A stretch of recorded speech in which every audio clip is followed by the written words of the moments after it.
Her name's Ellie. Ellie? Ellie. Oh, nice. And where'd you meet her?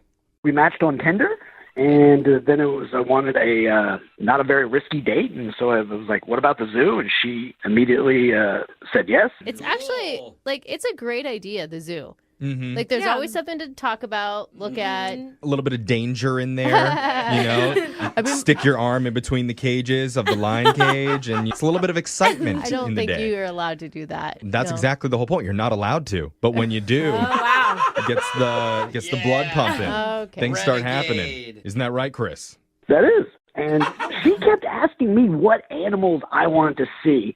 And I've actually done this before, so I knew for a fact you don't want to go see the monkeys because they might throw poop at you. You don't want to go see the elephants because they're majestic animals, but they stink to high heaven. Also may throw poop. Exactly. So I was sitting there going like, oh, maybe the giraffes would be a safe bet. And she then suggested that her favorite animal is the penguin. No, the penguins Yeah. stink. I mean, if you're worried about Yeah. stench, penguins are so stinky. Yeah, I They're- held the baby penguin. They poop a lot. Yeah, they're awesome. They're super cool to So see. cute. Yeah. But if they're the girl's favorite, you have to do it. Yeah. But here's the thing with the penguins, though, is they have that little tunnel where you can look at them as they're underwater. You can't smell down there. And there's not a lot of light, and it's kind of romantic. And so we were just standing there, very naturally watching the penguins swim around underwater. I leaned over to her and kissed her. Oh. Okay. All right. How was that received? She kissed me back, and it was like, this is nice. Perfect. Yeah. And penguins mate for life. They do. Yeah, they do. I learned that from Happy Feet. You Ah, should I have see what given you her did. a rock. They Yeah. pick Yeah, a they do rock the for their- pebbles. It's so That's how they cute. mate. I know they're Aw. much better than the philandering humans. So it sounds like things are going great. Yeah, and at this point, she asks me kind of very flirtatiously, she's like, hey, have you seen this, I'm brain farting on the name, but it's the documentary about penguins that's out right now. She's like, have you seen this documentary? And I'm Like a like, Disney one or Oh, something? so she's like really into penguins. really, really into penguins. Oh, okay. And you're not talking about Happy Feet, right? No, You're this talking is about like something a else. documentary. Okay. Like March of the Penguins. Yeah, something. Yeah, it was okay. one of those, very same vein as that. Okay. So she's like, have you seen it? And I was like, no. And she was like, well, why don't we go back to your place and watch it? Oh. Bro. That was, I'm sorry, by her point, smooth. She was so into penguins, I wasn't even sure if she wanted to do like Netflix and chill. It was just more of like Oh. Nat Geo and Krill. Like she wanted to teach me everything. Nat Geo and take notes. Yeah. Both sound good to me. Jeffrey's hot no matter what. I know. I mean, but are you into that? Because it's cool when somebody has a really cool interest and they're really into it. Yeah, but you always hope it's not penguins. Why not penguins? Okay. Could be anything. So did you end up doing that? No, we went back to my place. We put on the documentary. Nice. And almost immediately we start making out. Yeah. She don't care about It's that no penguin love. She doesn't care about penguins. So. Yeah, she knows enough about penguins already. Yeah. Okay. How was the makeout? You know, it was pretty good because you got that British guy in the back with the monotonous voice talking. Oh, David Attenborough or whatever his name Yeah, is. there we have Yeah. the penguin. Oh yeah, turn this up. Yeah. Okay. So we're making out for about 10 minutes, and then I hear keys jangling at the front door. Oh my God. Do not tell me you have a wife. Oh, I God. don't have a wife. No. I have a maid service. Oh, Oh, cleaning house for- cleaning. Oh, okay. So you had a maid come in? Yes, because I don't have a lot of control over what time she shows up, my maid. Yeah. And I didn't even know we were coming back to my place until we were at the zoo, so I wasn't planning on that. God, and she Yeah. wanted to make out with you with a dirty place? Good job. Yeah. Hadn't even Okay. been cleaned yet. Lots of ladies like dirty places. So Brooke, you okay? keep telling yourself that, buddy. I've You just- kissed many women. Did you tell the maid, like, sorry, I'm in the middle of something here. Can you come back later? No, this is not a case. If she's there, she's already traveled a long distance, and so it would be kind of Yeah. rude to send her away. Agreed. Agreed. So what, you just let her clean around you're there, while you you guys date? were kissing? No. I was like, all right, she's going to obviously clean the living room. I was like, why don't you and I go to the bedroom? No, you can't do that now. I can't. No, you needed to rain check at that point. You No. needed to say, oh man, you know what? My housekeeper's here. Let's go get coffee or something. Making Like, out, there's like a loud vacuum. in that's the background. weird, man. What did she say to the bedroom invitation? She went with it, but like you just said, it was the wrong choice. Yeah. And then the coup de grace was then my maid needed to get into my bedroom, so we had to switch rooms. I was like, Oh, yeah. Wow. and at that point, Ellie was like, yeah, it's done. It's not happening. Yeah. It's done for us, man. too, bro. You like, it would have been perfect if you would have just ended it when the housekeeper came. I see that now, but I can't hop into my DeLorean and fix that. I know. Yeah, So she no. hasn't texted you or called or anything? Like the momentum was that ruined? I guess so. Or maybe she thought I was desperate because I was like, let's keep switching rooms. Yeah. Next thing you're in the broom closet. Yeah. Like, be quiet, be quiet. You were trying real hard to make it work. Yeah. Well, all right. Well, we're going to try and make it work for you, okay? I think we can salvage this. There's something here. Let's play Yeah. a song. We'll come back. We'll call Ellie for you, and we'll try and get you your second date, okay? That would be awesome. All right. The human male is a clever and finicky creature. He seeks to find a suitable mate online, willing to join him back at his pleasure den. And this particular male, Chris, knows just the bait to lure her in. An unsuspecting female in a documentary about emperor penguins. I kind of like that. Although beautiful, the dating world can be a mysterious and unforgiving place as well, full of surprises because just before he can complete his mating dance, Chris gets an unexpected visitor. Uh-oh. A housekeeper arriving to assume her duties and spoil the mood. Chris is not pleased. Oh, and now we're about to witness one of the most spectacular and peculiar rituals in the mating kingdom, a second date, to see if we can save the mood. I don't want regular Jeffrey. Bring back documentary Yeah. Jeffrey. Oh, it's sorry, my favorite no. Jeffrey now. Well, if you're just tuning in for the second date, Chris wants our help getting back in touch with his date named Ellie. He was able to get her back to his place where they were watching a penguin documentary before a maid came in and ruined the mood. So now he's hoping he can get things back on track with a second date update. Do you think that there could be something else besides, the housekeeper coming in? No, because I've gone over this like the Zapruder film, and everything was going great. Then, three's a crowd, and that ruined the mood. Is this weird that she wouldn't be calling you back, right? Like, Yeah, that's the weird part, because I can guarantee, like, the next time there won't be three people. Well, maybe that's she a good doesn't thing, like bro. that. Yeah. What was the maid wearing? No one asked What? that. No. No one asked Maybe that. she's just turned off because, it means you don't clean your own house. I don't know. Let's just call Ellie and see what she has to say. Yeah. Get your second date update. You ready, Chris? I'm ready. Thank you. All right, here we go. I'm going to dial the number right now.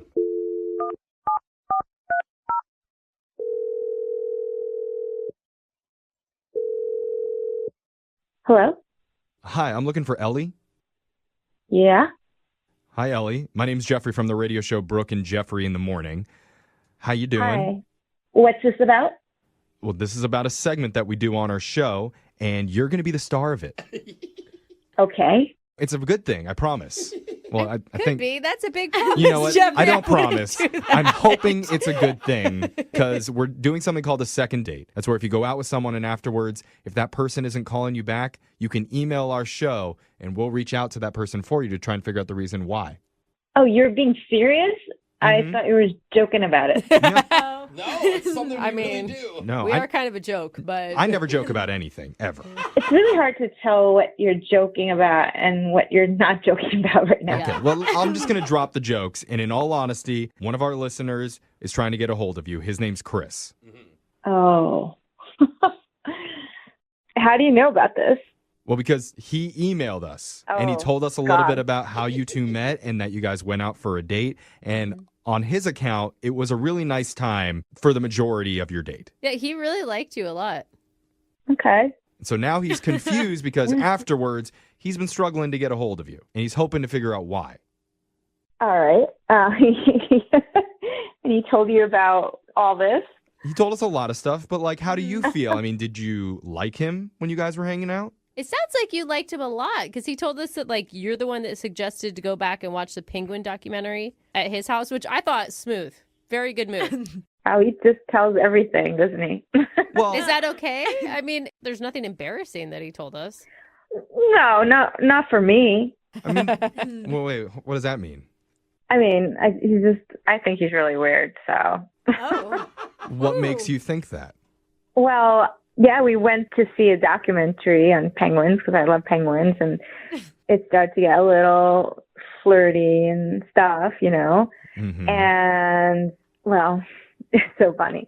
Okay, well, his maid walks in, Yeah. and I mean, he told us about that it kind of interrupted the mood and took things down a level, but he feels really bad about it. And to be fair, it's not like he planned it. I mean, he didn't know that you guys were going back to his place. Yeah. He just had the housekeeper scheduled. I mean, it definitely ruined the mood, and it's not his fault technically, but he acted really weird towards her. Towards the Wait, housekeeper? what? Yeah. What do Like you how? mean? He, like, jumped up when she came, like, immediately and gave her a hug. Okay. He hugged her. Yeah. That's not a big I don't deal. think you do that, do you? I think it's fine. I mean, this person is cleaning your house, and if Yeah. she's been cleaning his house for a long time, like, you can establish a relationship. Everybody knows you'd never hug the help, Brooke. Yeah, What? You get up and you go get to work. Yeah. Who are you? Hey, You're such you a weird do private not- school kid. You don't make eye contact. You Yeah. can maybe Oh like have a my little God, bit of a it's word not or a two with them, thing. but you don't want to give them the wrong idea. What are you talking about? This person is in your stuff. Like, literally sees So are like everything. plumbers and stuff. Do you hug them? If they were at my house every week, Oh, I'd hug God. them. Brooke does I more than hug the mean- plumber. Yeah. Sure. Well, So wait, that's why you're not calling him back? Is because he hugged his housekeeper? not just that, like, she came in a French maid outfit, like the type that you see on Halloween, like, Oh, now we're talking. Wait, hold on. Oh. She was dressed like a Nice. sexy Yeah. French maid. yeah. Like the feather duster that doesn't Oh, do the anything. duster, And yeah. Yeah, the I mean- feather duster. so you Oh. think he's hiring her just because she's hot? I'm confused. Yeah. I don't know why he's doing it, but that was a red flag. I don't know why he's doing that either, Ellie, but I do know how we can find out, and that's by just straight up asking him, because Yeah. he's on the other line listening, and he wants to join this conversation. He's on the phone? Yeah, Yeah. yeah. Oh, God. He's been waiting like a little dirty boy that he is. Chris? Yep. Yep. That's all you got, Chris? Yep, that's the dirty boy. Oh. I have an answer here, but if I give the answer, you're going to think even worse of the situation, Uh-oh. Oh. and it's not the case. It's actually a very innocent mistake, Uh-huh. and I think I was trying to plaster over it with a white lie, and it's actually gotten worse. Oh, no. Okay. What Just is spit it going out, on? Chris. Yeah. I think you're already in a pretty bad position as it is. I don't think it could get much worse. Okay. I do not have a housekeeper, a maid. I do not have a cleaning service. Oh. The woman who came over and has keys to my apartment is my mother. Whoa! No, let's rewind. Your Stop! No. your mom is the one that showed up in a French maid outfit? Because she's a theatrical person. Yes, when she would drive me around in high school, she would wear a chauffeur's outfit. Wait, hold on. Oh, dude. Okay, hold on. You live with your mom in a one-bedroom apartment, or your mom comes over dressed as a sexy French maid to clean your house. Neither are good options right now. Yeah, pick one, though. Yeah. It is a French outfit. I do not think it is a sexy outfit. And I think it's just she likes to get into character. Okay. You couldn't ask her to come back if it's your mom? Does And this- why is your mom cleaning your apartment? She only does it like maybe once or twice a month, and she's coming from all the way across town. And I don't want to ask her to go back because it's late at night. I don't want her driving at that time. So you were making out with her what I while was your thinking. mom was in the other room vacuuming? Yeah, that's not weird though. Again, dressed as Not a French normal. maid. Not normal. I thought it was going to be like some weird S&M thing he was into, and I'm actually now better with that than I am with what No. was happening. This is not an S&M thing. This is a completely normal thing. And I would just like to say that my mom thinks you're really cute, Ellie. She thought you had a great figure, and she was like, you did very well for Oh, yourself. Brooke, listen to that. Did you just say that your mom thought that Ellie had a nice figure? Again, you're making it weird when you put emphasis on it. I'm just trying to clarify here. You know you could have introduced me to her if that was your mom.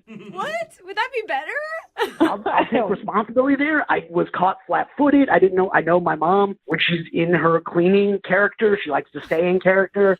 So when I went over there and I hugged her, I briefly whispered in her ear. I was like, hey, you do your thing. We're going to go to the bedroom. You do your thing and you clean my apartment because I'm a grown man and I'm going to make out with a woman in my bedroom. This is That's a life, isn't it? Man. Dude, there are so many red flags here. No, Ellie. you have the coolest mom ever, honestly. sounds She's dope. just I think my mom is very cool. Most people think my mom is cool. And I bet you she cooked for him after. You so. are a grown man. Do your own She chores. makes a hell of a meatloaf. Oh, See? That's a selling point if I've ever Oh my heard God, one. that So, is so unattractive. Ellie, with that said, Oh, man. would you like to go out on one more date with Chris? We will pay for it. I'm good. Yeah. We all saw that coming. Dude, Come on. Chris, I'm sorry, man. I'm really bummed out. I didn't realize my mom screwed this whole thing up. No, you screwed the whole thing up. I'm bummed out for you, Chris, because now Ellie won't be able to go out on the second date and meet your dad as the butler. Or the police officer. We got an email into the show that said, if I had to describe my date in one word, it would be awkward. Okay. I mean, this is right up our alley. I didn't even have Yeah. to read anymore after Yeah. that. I was like, yes, I'm tired of hearing about gushy romantic dates from people. Let's just call this train wreck. Give us a real challenge. And that's the story of how Aaron got on the phone with us today. Aaron, thanks for being with us, you little dumpster fire, you. How's it going, guys? Oh, it's like, Aaron, I never understand. If your date is described as awkward, why do you want to call this person? I need like a restart, like a redo. Oh, it's your fault. I hear what you're saying. Okay. It's your fault it was awkward. That's what all the train wrecks say. Yeah. Wish we could just do this over again. To be honest, it really wasn't like my fault, her fault. It just was a really, really bad situation. Ooh. Oh. Now I'm dying to know. Yeah. man. So tell us a little bit about what happened. First, start with the girl. What's her name? Okay, so her name's Monica. Okay, where'd Okay. you meet her? I just met her off a dating app. Okay. Okay. What'd you guys do? Yeah, it was just like a normal coffee date, and to be honest, it just really ended up to be messed up. It sucked. Coffee dates are like the safest dates you can have. They're not very long. No, but if they get your drink wrong, ooh, train wreck. Yeah. Right, Jeff? Oh, I'm sorry. I mean- 2 pumps of vanilla instead of 4. Oh, I'm never calling her again. You can add a little something extra to that coffee. Pour a little something in, make it a little extra fun. You know what I'm talking about? I don't. No? Oh, you're talking about Is- alcohol. Is that what you're saying? Yeah, I mean, okay. Okay. I thought that was sly. This is what happened, guys. This is what happened. I had no control over this at all. Most awkward thing ever to happen to me in my life on a date. Okay. Ooh, What I wanna was it? hear. Take a girl to a coffee shop thinking safe coffee date, whatever, right? Mm-hmm. End up getting there to the window, and who do I see? My ex-girlfriend works at the coffee shop. Oh, no. You honestly had no idea? Dude, I didn't know anything about this. Trust me. My heart drops, butterflies. I'm like, what the hell is going on? This is insane. This is really happening. Mm-hmm. Anyways, I try to play it off, okay? I really just try to keep it cool. I pay for our drinks. We sit down. We wait for our drinks, right? She's kind of looking at us, and then I'm kind of looking, but then I'm trying to participate in this date, but I'm totally distracted by this other situation that just arose. So, Yeah. hold on. Did you tell your date about the fact that your ex is working as a... No, I'm just meeting this person for pretty much the first time ever. If I do that, it'd be like red flags. I'd probably never ever see this. Good thing. Well, and your ex is pissed. Your ex is also mad at you at this point. Yeah. I'm a little frustrated myself because I'm caught in this limbo. But look, I try to play it cool, whatever. Anyways, she comes and brings the coffee to us. Oh, yeah, she Oh, does. I was gonna be like, did she not notice you? If I was in this situation, I was at work, I would have my coworker, hey, I'm in a Oh, situation, my I see God. my ex. She just wanted the extra tip for good service, probably. Yeah. She goes off not only to do this, but then starts letting me know about where she's at in life, why she took on this job, and just starts going off. And then the whole time that my ex is just ranting, I'm just I'm looking at Monica. Monica's looking at me. I'm looking at my ex. Everyone's kind of looking. I don't even know what to do. I mean, at this point, Monica knows that this is your ex, right? Is Monica pissed? I mean, she was understanding, but it was just weird, Did she believe you that you didn't know that the ex worked there? I hope. I wouldn't believe you. I Yeah. wouldn't either. Would you believe him? No, There's I no wouldn't way. even believe think him. of that. Because No. if I was you, Aaron, and I had seen my ex in the coffee shop, I would have been like, oh, hey, by the way, maybe we should go across the street to the other coffee shop instead of sitting You're down. right. I should have just totally left. Yeah. Or just like, hey, my stomach hurts. I don't want coffee. Let's go for a walk. Mhm. Like anything. Yeah, I mean, like, after the situation had happened where she dropped off the drinks and I explained the situation to Monica, I asked her if she felt comfortable and wanted to leave, and she said, no, it's okay, we can stay. So So how much longer were you there with Monica? we were there for probably like 20, 30 minutes, to be honest. And like, we moved to outside to give some like personal space, from my ex. But I could just see her, like, I could feel her energy. I can see her looking at me, man. It's like the neighborhood watch, Oh Yeah. my God, you could not blame her for this one. I would totally be do that. staring. Yeah. Are you kidding? This is such bad timing. And Aaron, oh my God. I have something else that I need to tell you. Uh-oh. Your ex is actually in the room with us right now. She wants to talk with you. I'm just kidding, man. I'm just playing around. Joking, Aaron. We're going to play a song. Okay, cool, because I just kind of want to like move forward in my life, not go back. Well, let's do that. We'll play a song, we'll come back, and we'll call your date Monica for you, and we'll try and get you your second date update, all right? All right, cool. Thanks, guys. Hey, hold on. If you're just tuning in for the second date update, we've got a guy named Aaron on the phone, and I got to say, I am so proud of us. Really? Yeah. Already? We haven't done anything yet. Yeah. No, we did. What? We made it through a whole part one about a coffee date and didn't make a single coffee pun. Well, why would we? That's just what we do, I feel Oh, like. okay. Do you know how many puns we could have made in that first part?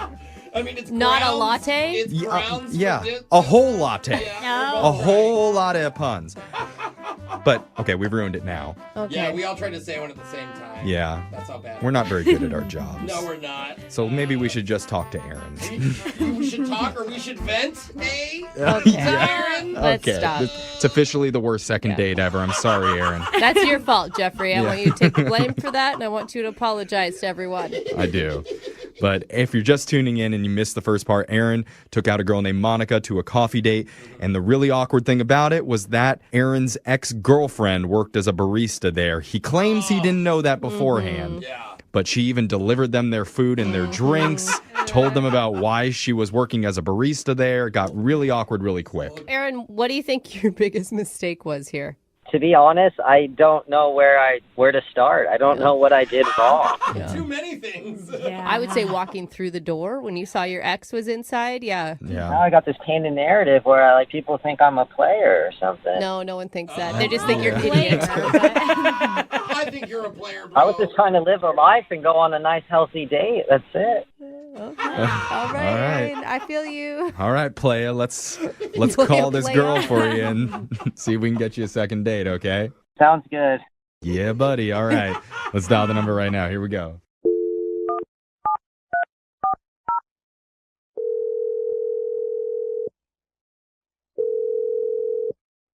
Hello, Hi, can I speak to Monica, please? this is her. Hi, Monica. My name's Jeffrey from the radio show Brooke and Jeffrey in the Morning. I'm sorry, you're what? I'm a radio host. Show some respect. Yeah.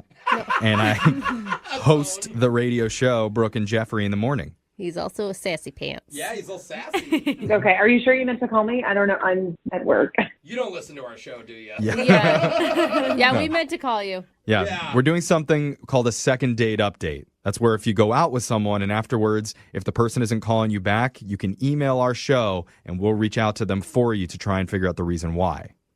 Okay. And so somebody emailed us about you recently. His name's Aaron. Oh, okay. Yeah. Yeah. Oh, you remember Aaron? How could you forget Aaron? Well, I don't know. So Aaron told us that he took you out on a date recently. He admits didn't go quite the way that he saw it going, but he really had a good time with you and is hoping to see you again. Yeah, I don't know about that. It was kind of an interesting situation. Yeah, I mean, what he really wants is a redo of the date because he said that when he went there, his ex happened to be working as a barista, something that he didn't know going into this. Do you believe him that he didn't know that his ex was working there? Oh, man. I mean, I don't think he intentionally took me there, but he got there before me. So, there's no possible way that he could have not seen her. And, I don't understand why we stayed there. You know what I mean? Like, we could have gone anywhere else. Yeah, totally. But she was wearing like a different outfit, so maybe it like blended into the background where he didn't notice. I just think that he made it. No, I agree. You don't walk into a coffee shop and look at every single employee and No, dissect Yeah. their you face. You just see green No, apron, green yeah. apron, green apron, Yeah. and it No, kind of blends no, in. No, if it's your ex. Yeah, when an X is out, it's like a beacon, A okay? It's like fixed you're tingling. a moth, and then the X is the light, and you go to the X no matter what. It's the first thing you see no matter what. Well, I think that's some like No, personal issues it's that not. you guys I'm have. telling you. Anyway. Monica will back me too. Let's bring it back to the date. So, Monica, are you telling us that was the problem for your date, that you were turned off because his ex was there? Awkward doesn't even begin to describe how weird it was. Right. Like, it was Yeah. like she made the point to come over. She, brought us our drinks. And she kind of just like leaned like really hard into him and kind of just like went off. The thing is, Aaron told us all that he's aware that all that happened and he's really remorseful. Wish that it never happened. That part's true. So- I mean, he wanted to crawl under the table, I think, and just curl up in a ball. Could you give him the benefit of the doubt there? I mean, here's the thing. Mm-hmm. After this all happened, I felt like it was really weird and that there was something kind of missing, or I don't know. I felt like I had to kind of go back, and I ended up talking to his ex. Oh, wait, what? Wait, something missing, like she forgot to put sugar into the coffee? No, Hold Jeffrey. up. No. You went back to the coffee shop and talked to the ex? What? Well, it was so weird because you could tell that like she wasn't over him, and that, like just, and But why would you even put energy into that? I mean, what possibly could you talk to her about?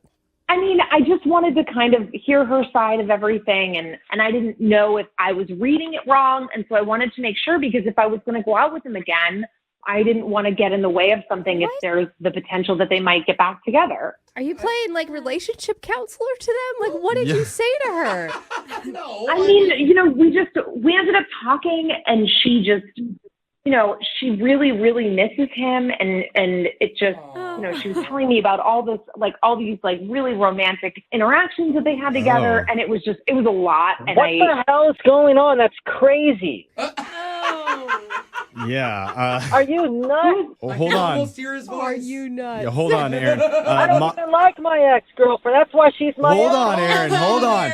Monica, I needed to tell you that Crazy. Aaron's been on the other line listening, and he heard everything that you said. Aaron, you're supposed to wait till we call you in. Yeah, it's an organized thing. Yeah. I'm sorry. That has to be the most my God. craziest thing that's happened to me in my life. Okay, wait. You Crazy. think that I'm the crazy one? What are you even You talking are about? out of your mind, oh girl. Whoa. You're gnarly. What? Wait, Aaron, you think she's crazy for going to talk to the ex at the coffee shop where you had your first date? I would never do that to somebody. I would never do that. No, wait. She likes you. So if she really likes you, she has an opportunity to I'm make gonna sure you're do- a cool guy Aaron, you're the one that introduced her to your ex. by accident. No, what do you mean introduce? She just ended up being at the coffee shop. I didn't introduce. What? Oh. Monica, what are you feeling right now? Yeah. Okay, first of all, I think the fact that he's calling me crazy when this whole entire scenario was his fault is ridiculous. And I don't think I'm being crazy, because I think that it's kind of a girl code thing. Like, I'm not going to get in the middle of two people that, have the Girl potential of code? getting back together. What do you mean girl code? I'm not with her anymore. I'm hanging out with you. Like, Dude, like you a real sent girl. me to her work. What do you want me to say? Like, you Gnarly. saw her, and then we still continued to have a date You are there gnarly. in front of her. Shut up, You're ass. telling me that. I don't want to go out on a date. Okay, I don't have so- to. I wait, regret Aaron, all we're Hold not there on. yet. Hold on. So wait, Monica, are you still talking to Aaron's ex? Oh God. No, I'm not talking to her right now, but obviously, like, we've been texting. Like, it's Are you nuts? What? What are you guys talking about? we're just talking about Aaron and like how amazing and beautiful their relationship was together, and how it could still be amazing if they decided to move forward. Like, it's really, my heart goes out to her. It's never, she's obviously not over him.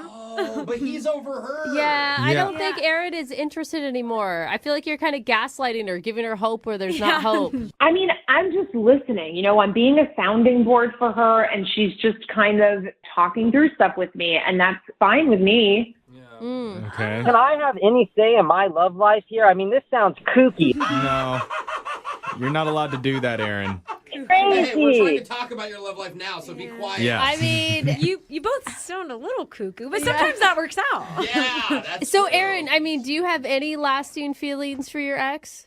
No, and now knowing this girl sounds like I think you guys should hang out. Oh, that's a great idea. Actually, you know what, Aaron? I would like to offer you and Monica and your ex to go out on another A date. three-way date. We'll pay for it. Yeah, I mean, I know a great coffee shop. There we go. Come on, Monica's on in. board. You know, taking you to that coffee shop, knowing that you went back to talk to my ex, now being on the radio, this has to be by far. Moving 92.5. Brooke and Jubal's second date update. You know, we don't air every single one of these second date updates. Yeah. We only air the good ones. Yeah. Because there are a lot of just average ones that are like, yeah, I just didn't think she was that cool and didn't want to call her back. Yeah. Not very entertaining, Yeah. but we do get emails from weird people. All the time. And there's enough of them out there to fill quite a few hours of time. So recent Craigslist exists. Nicole is on the phone right now. Nicole, how are you? Hi, good. How are you? Good. Now, you emailed us about a guy named Tony. Tell us about your email. Well, I went on a date, just one date. I guess basically he hasn't called me back. You sound kind of nervous right now, Nicole. Are you nervous? I don't know. I feel a little funny about it, I guess. Right. Okay. What did you guys do on your date? I'm an actress. I'm in a play. And we met up to have drinks first, and then he came to see the play. Nice. Oh, okay. I love drunk actresses. It was one drink. Okay. It was kind of a risky move on my part, but you know. And then what happened? Well, I thought, we had this drink, and it was nice, and then I came out after the show, and he was gone. Like, he didn't text me. I couldn't find him. Did you have a bad performance? I don't think so. I thought it was, I've had lots of people tell me they thought it was great in the show. I don't know, maybe. Were you expecting, did you have high hopes? Yeah, kind of. I didn't know him that well yet. So. This is like a first date. He doesn't even really know much about you other than he's going to check out your show. Yeah, but I'd be so good even strangers would bring me flowers. Oh, right. Oh, okay. Sure. But now I'm like, I really have to know why. I'm just like kind of starting to obsess over it. Like, what happened, Have you tried to get a hold of him? I have. I've texted him and nothing. Huh. Okay. Maybe he had an emergency, but he didn't call you at all? Maybe. Now it's been almost 2 weeks. Yeah. All right. We're going to call him right after this, see if we can get him on the phone and ask him why he ditched you, okay? Okay. All right, hang on. Brooke and Jubal in the mornings. Second date update. Okay, Nicole's on the phone with us. She emailed us about a guy named Tony. They kind of went on a date. Nicole is an actress, and she invited Tony to her show. Nicole, what show were you performing in the first place? Sound of Music. Sound of Music. Oh, Yeah. nice. What do you play? The lead, the Julie Andrews part. Wow. Okay. So you weren't just like a character this is your production pretty much. You're the star. Okay. These are a few of my favorite things, Nicole. All right, Nicole. It's weird that he would just ditch you and not hang around after the performance. Did you guys have... Yeah, to not give me anything. Okay. Call him right now. And feel free to jump in whenever you want, okay? Hopefully in song. Okay. Dude, that'd be awesome. Second date update musical style.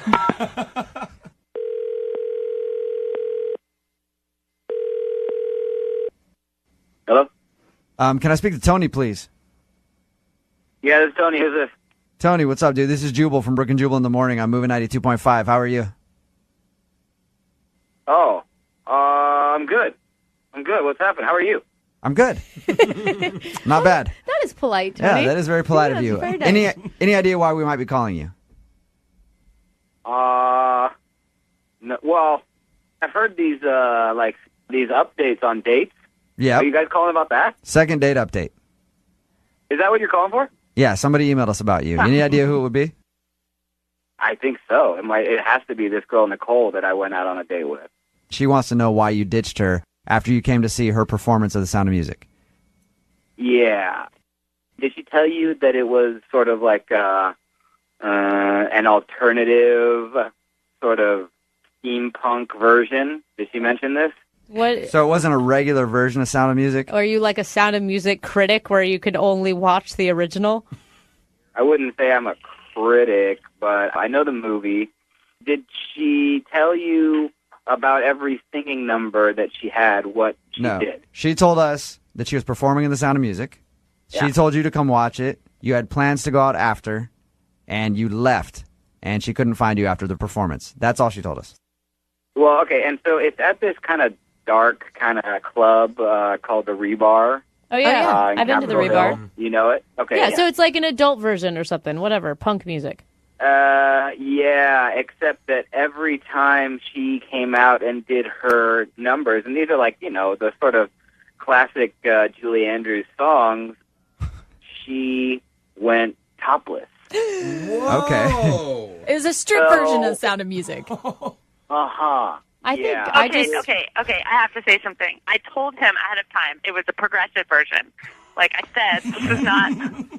I told him. Progressive could mean like different kind of music. You need to alert somebody that you're going to be topless. I said this was like Nicole. This was like the soft porn version, you know. No. There wasn't anything artsy. It's not like it was porn. I mean, I told you, it's not like it's not a Fifth Avenue show. Right. But Nicole, like speaking from Tony's perspective, if someone were to go, "Hey, I'm performing this thing. It's pretty progressive," I'd be like, "Okay, cool. So like it's rock or something." And I showed up and you're topless. Like you should probably alert somebody to the fact that you're going to be naked if they're coming to see you for the first time and they don't even know you. Well, it's part of what the show is. Like I feel like it would take away from the whole point of what it's doing if I was to tell him ahead of time. You know, it wasn't just to be like, this is like a pornographic version of Sound of Music. It's like there was a point, and I didn't want to. I don't know. I felt like I was ruining it, and I tried to like tell him. I tried in as many ways as I could to be like kind of risque, cool. Right. He was like, yeah, totally, cool. Tony, you went expecting to see a musical, The Sound of Music, and ended up in the middle of a boob show, which is fine. It was totally gratuitous and unnecessary. It didn't make any sense. It doesn't work with the storyline. I mean, it just was bad. Like now he's critiquing the script. Thank you, Siskel. Tony? Yeah. So you're pretty conservative then? I don't know if I'm conservative, but The Sound of Music, man, it's sacred, isn't it? It's not even about him seeing boobs on the first. It's like The Sound of Music. She just ruined The Sound of Music for me. Tony, I think the problem is you're maybe trying to date the wrong gender of people. No, I like girls. Okay, Tony, you're conservative and the boobs creeped you out, right?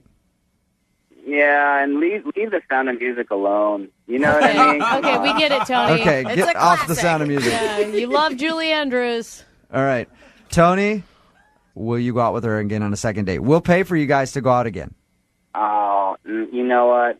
Guys, no. I'm sorry, man. Like, you should find Nicole somebody who wants to see that, but no, not for me. Really? I hope she finds somebody who wants to see her boobs. Me too. Yeah. Me too. Yeah. Well, Nicole. Thanks, though. I honestly, I'm not disappointed. I just needed to know why. Right. Nicole, so I mean, you're not upset, but at least you got your answer. I got my answer. Okay. Also, I'd like to come watch you guys rehearse. Yeah. If that's a possibility. If you're just joining us for the second date, Amanda is on the phone today. She wants to call a guy named Eric. They met at a golf course. She works there as the bartender, and he asked her out. They ended up going out to dinner. At the end of the night, she got a kiss on the cheek and hasn't heard a word from him since. The only thing that she can think of that went wrong on their date was in the middle of it, at some point, she accidentally dropped that she knew where he lived because she looked up his information in the golf course database, and he seemed kind of weirded out by that. So she's definitely a stalker. We do know that. And I'm assuming that she's ready to do the second date update right now on the phone in a crawl space in his house. So, Amanda, do you want to do the second date update, or you want to just walk downstairs and see if he's there and pass the phone over to him? I don't know. Hold on. Let me have a minute to decide. Yeah. All right. Dude, I don't think you should feel bad about that. I would always look up information before I went on a date. I mean, I think that's just normal. Okay. Well, I'm going to dial his phone number right now, get him on the phone, and get your second date. Okay. Here we go.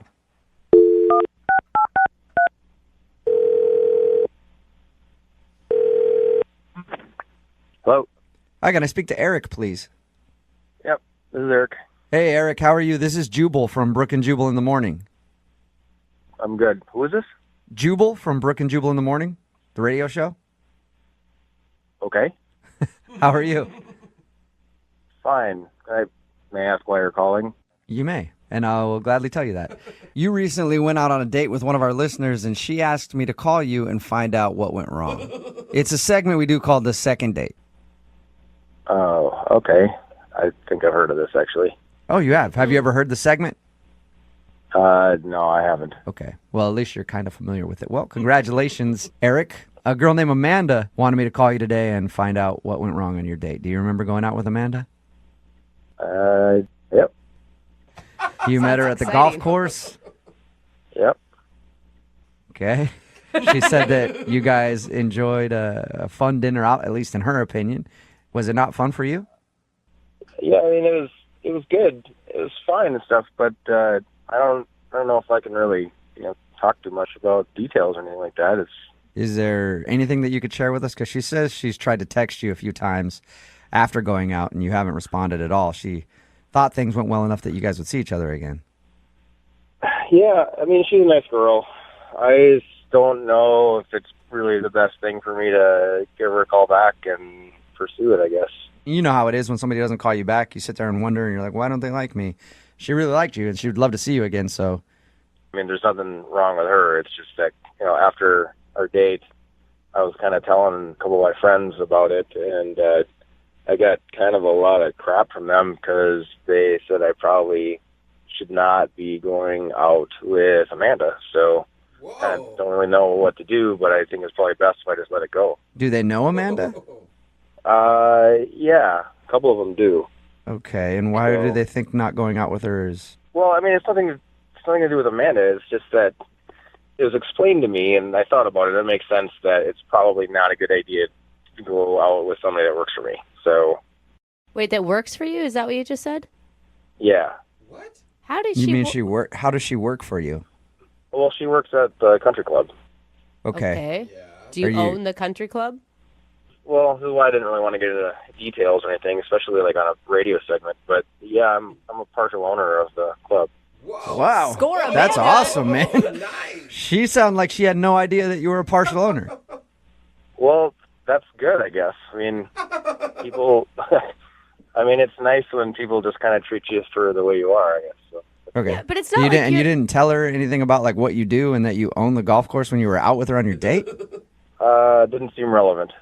But are you Interesting. are you really a participant in the golf club? I don't know how it's managed. Like, you're not really her boss or anything. Yeah, well, that's kind of why we went out in the first place. I didn't really think about it because, I mean, it's not like she's a direct report. But she's still on payroll, though, and it's a blurry line, I guess, so it's probably just not appropriate. So you feel like dating her is dating one of your employees, and it's bad to mix business and pleasure. Yeah, I mean, I kind of still struggle with this a little bit, because it seems like it's a blurry line, gray line, and it might be okay and stuff, but my friends were pretty adamant about this not being okay. Are your friends also owners? I mean, are they your business partners, or are they just friends giving advice? They're just friends. They don't have anything to do with it, but, I tend to take their opinions pretty heavily, so. Oh, man. Did you like going out with her, though? I did. I really liked her, actually. Okay, so why not break a rule then?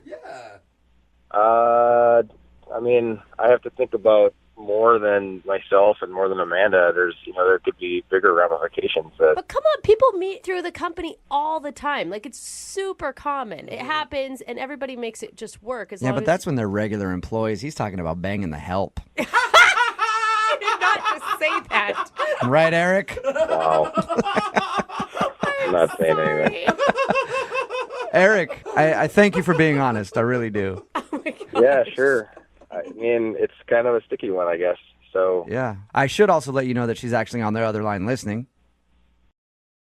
Are you serious? Yeah, I am. That's not cool. Hey, Amanda, say hi to your boss. Hi, Eric. Hi. I don't even know what to say. Well, I'd be very careful in what you say because Eric apparently has the power to get you fired. Yeah, that's what I hear. Look, I'm really sorry. Oh my God. Yeah, but it's not bad. It's just, I don't know. Of course it's not bad for her. It's really unexpected. I can legitimately say it's not. This is not you. This is a tricky situation, and I think maybe I screwed up even by asking you out. I'm really sorry. I mean, now that I know the whole story, you don't have to apologize. What happens now? I mean, like I just said, legitimately, it's not you. I mean, I really think you're great, and I had a really good time, and I think you're intelligent and vivacious, and I like a lot of things about you. I'd like to get to know you better, but it's, You do own a golf course throwing around words like vivacious. That is a power word. Oh, Eric, how often do women and chances like this come around, though? I mean... I don't know. It's tough. I mean, I'm not going to say like I enjoyed the fact that you didn't know like what I do for a living, but I like the fact that you were just engaged with me. You weren't really.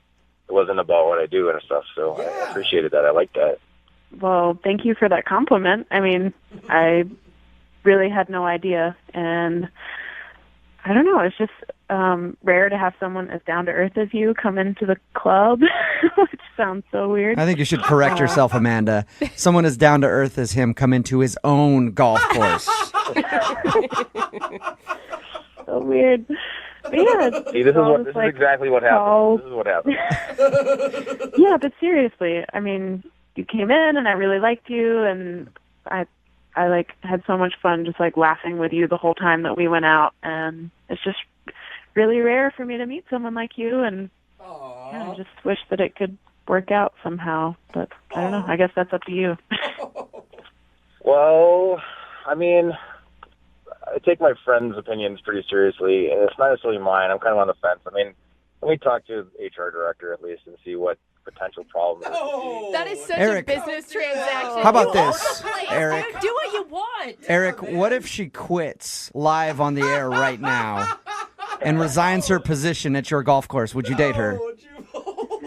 Yeah, I would, but I don't know if that sets a good precedent. Hey, am I involved in this decision? No, Amanda, not right now. I'm making decisions for you. Eric, I would love to ask if you'll go on a second date with Amanda. Not that you need me to, but we will pay for the second date. Do it, man. What's the worst that could happen? There could be a lot of bad things that could happen. I have to check it out first. I have to make sure it's okay. Okay, so you'll go have a meeting with your HR person and see if it's cool if you date the bartender at your golf course. We might have a bylaw against it. I don't even know. Okay, well, so if you do all of your due diligence and find out if you can date her, will you go on a second date with her? Yes, as long as she leaves her allergen princess hat at home. I'm just kidding. I'm totally kidding. Hey, I'm totally kidding. I can't help that. So, congratulations, Amanda. You sort of have a second date. If HR approves. Yeah. If the company signs off on it. Eric, I'm excited and would love to go on a second date with you if it's professionally approved. Sounds so weird. Excellent. Stand by. I'll find out. All right. I'm sorry I didn't tell you. I didn't really know how to say it, I guess. Eric, make sure if you do ask her out again, you get that request notarized and copied in triplicate so that you can have it in your permanent file. Even if, it's a green light, you'll probably still have to sign something here. Before we even go out. That's awesome. I do not envy the girl on the phone for a second date today. Not because of anything that happened with her date. Just, I think that she has one of the jobs that is tops in this country for getting hit on the most by thirsty, annoying dudes. She's a bartender at a golf course. Oh, yeah. That has got to be the worst. As a guy who golfs a lot, I see it go down constantly. If you're the cart girl or working in the bar at a golf course, it's just nothing but guys coming in there being like, I make a ton of money because I golf all the time. What's your name, sweetie? I'll take another Arnie Palmer. Get it from the bottom shelf so I can watch it bend down. I'm not even over-exaggerating. No, you are on point, sir. Amanda is on the phone. Amanda, how are you? I'm doing pretty good. How are you? Good. Is that a pretty accurate description of how it is at the golf course for you sometimes? Kind of depressing, but yeah. She's like, I'm good. I want to quit, but I'm good. I want to apologize on behalf of all men, first of all, before we get into your phone call. But it actually said that you met the guy that you want to call today at the golf course. I did. Yeah, he was one of the less creepy, less rich dudes. I had no idea that it would actually work. I've never even attempted to hit on a girl at a golf course because I figured they get it all the time from old married dudes. He actually was able to get your number and you guys went out on a date. That's impressive. Yeah, which has never happened before at that particular job. How did he do that? Did he try to impress you or did he just go, hey, can I have your number? No, he was very real about it. Okay. He came up to the bar and got a drink and then went out and golfed for a little bit, and then he hurt his ankle, so he had to come back in. And So he hurt his ankle golfing. He's an athlete, in other words. So what'd you guys do on your date? We went out to dinner. We went to a cool little taqueria and got tacos. It was fun. All right, and how did the date go? I mean, he's obviously not calling you back now, so maybe it didn't go as great as you thought, but did it seem like everything went well? It seemed like everything went really well. We had a really fun time and laughed a lot. I do have a lot of allergies, so I had to ask, what was in some of the ingredients, which may have embarrassed him. Did it seem like you just have allergies and you were worried about it, or you're high maintenance and you're where exactly did this dish come from? Was it farm raised or was it? I never want to sound like that, but I am asking questions and people usually don't, so maybe that did sound high maintenance. Well, did he seem turned off by it? I was upfront about it, so I said it right away, and then he told me not to worry about it, so I didn't think it was a big deal. Okay. Yeah, I have a hard time thinking that just because you had allergies, you'd be like, I never want to see that chick again. Anything else that could have possibly caused him to not want to see you again? Well, there was one kind of awkward thing, and I don't even really want to tell you guys about it. Then you well, you probably should definitely tell us about it. If we're trying to dissect this date and figure out why the dude's not calling you back, that might be an important piece of information.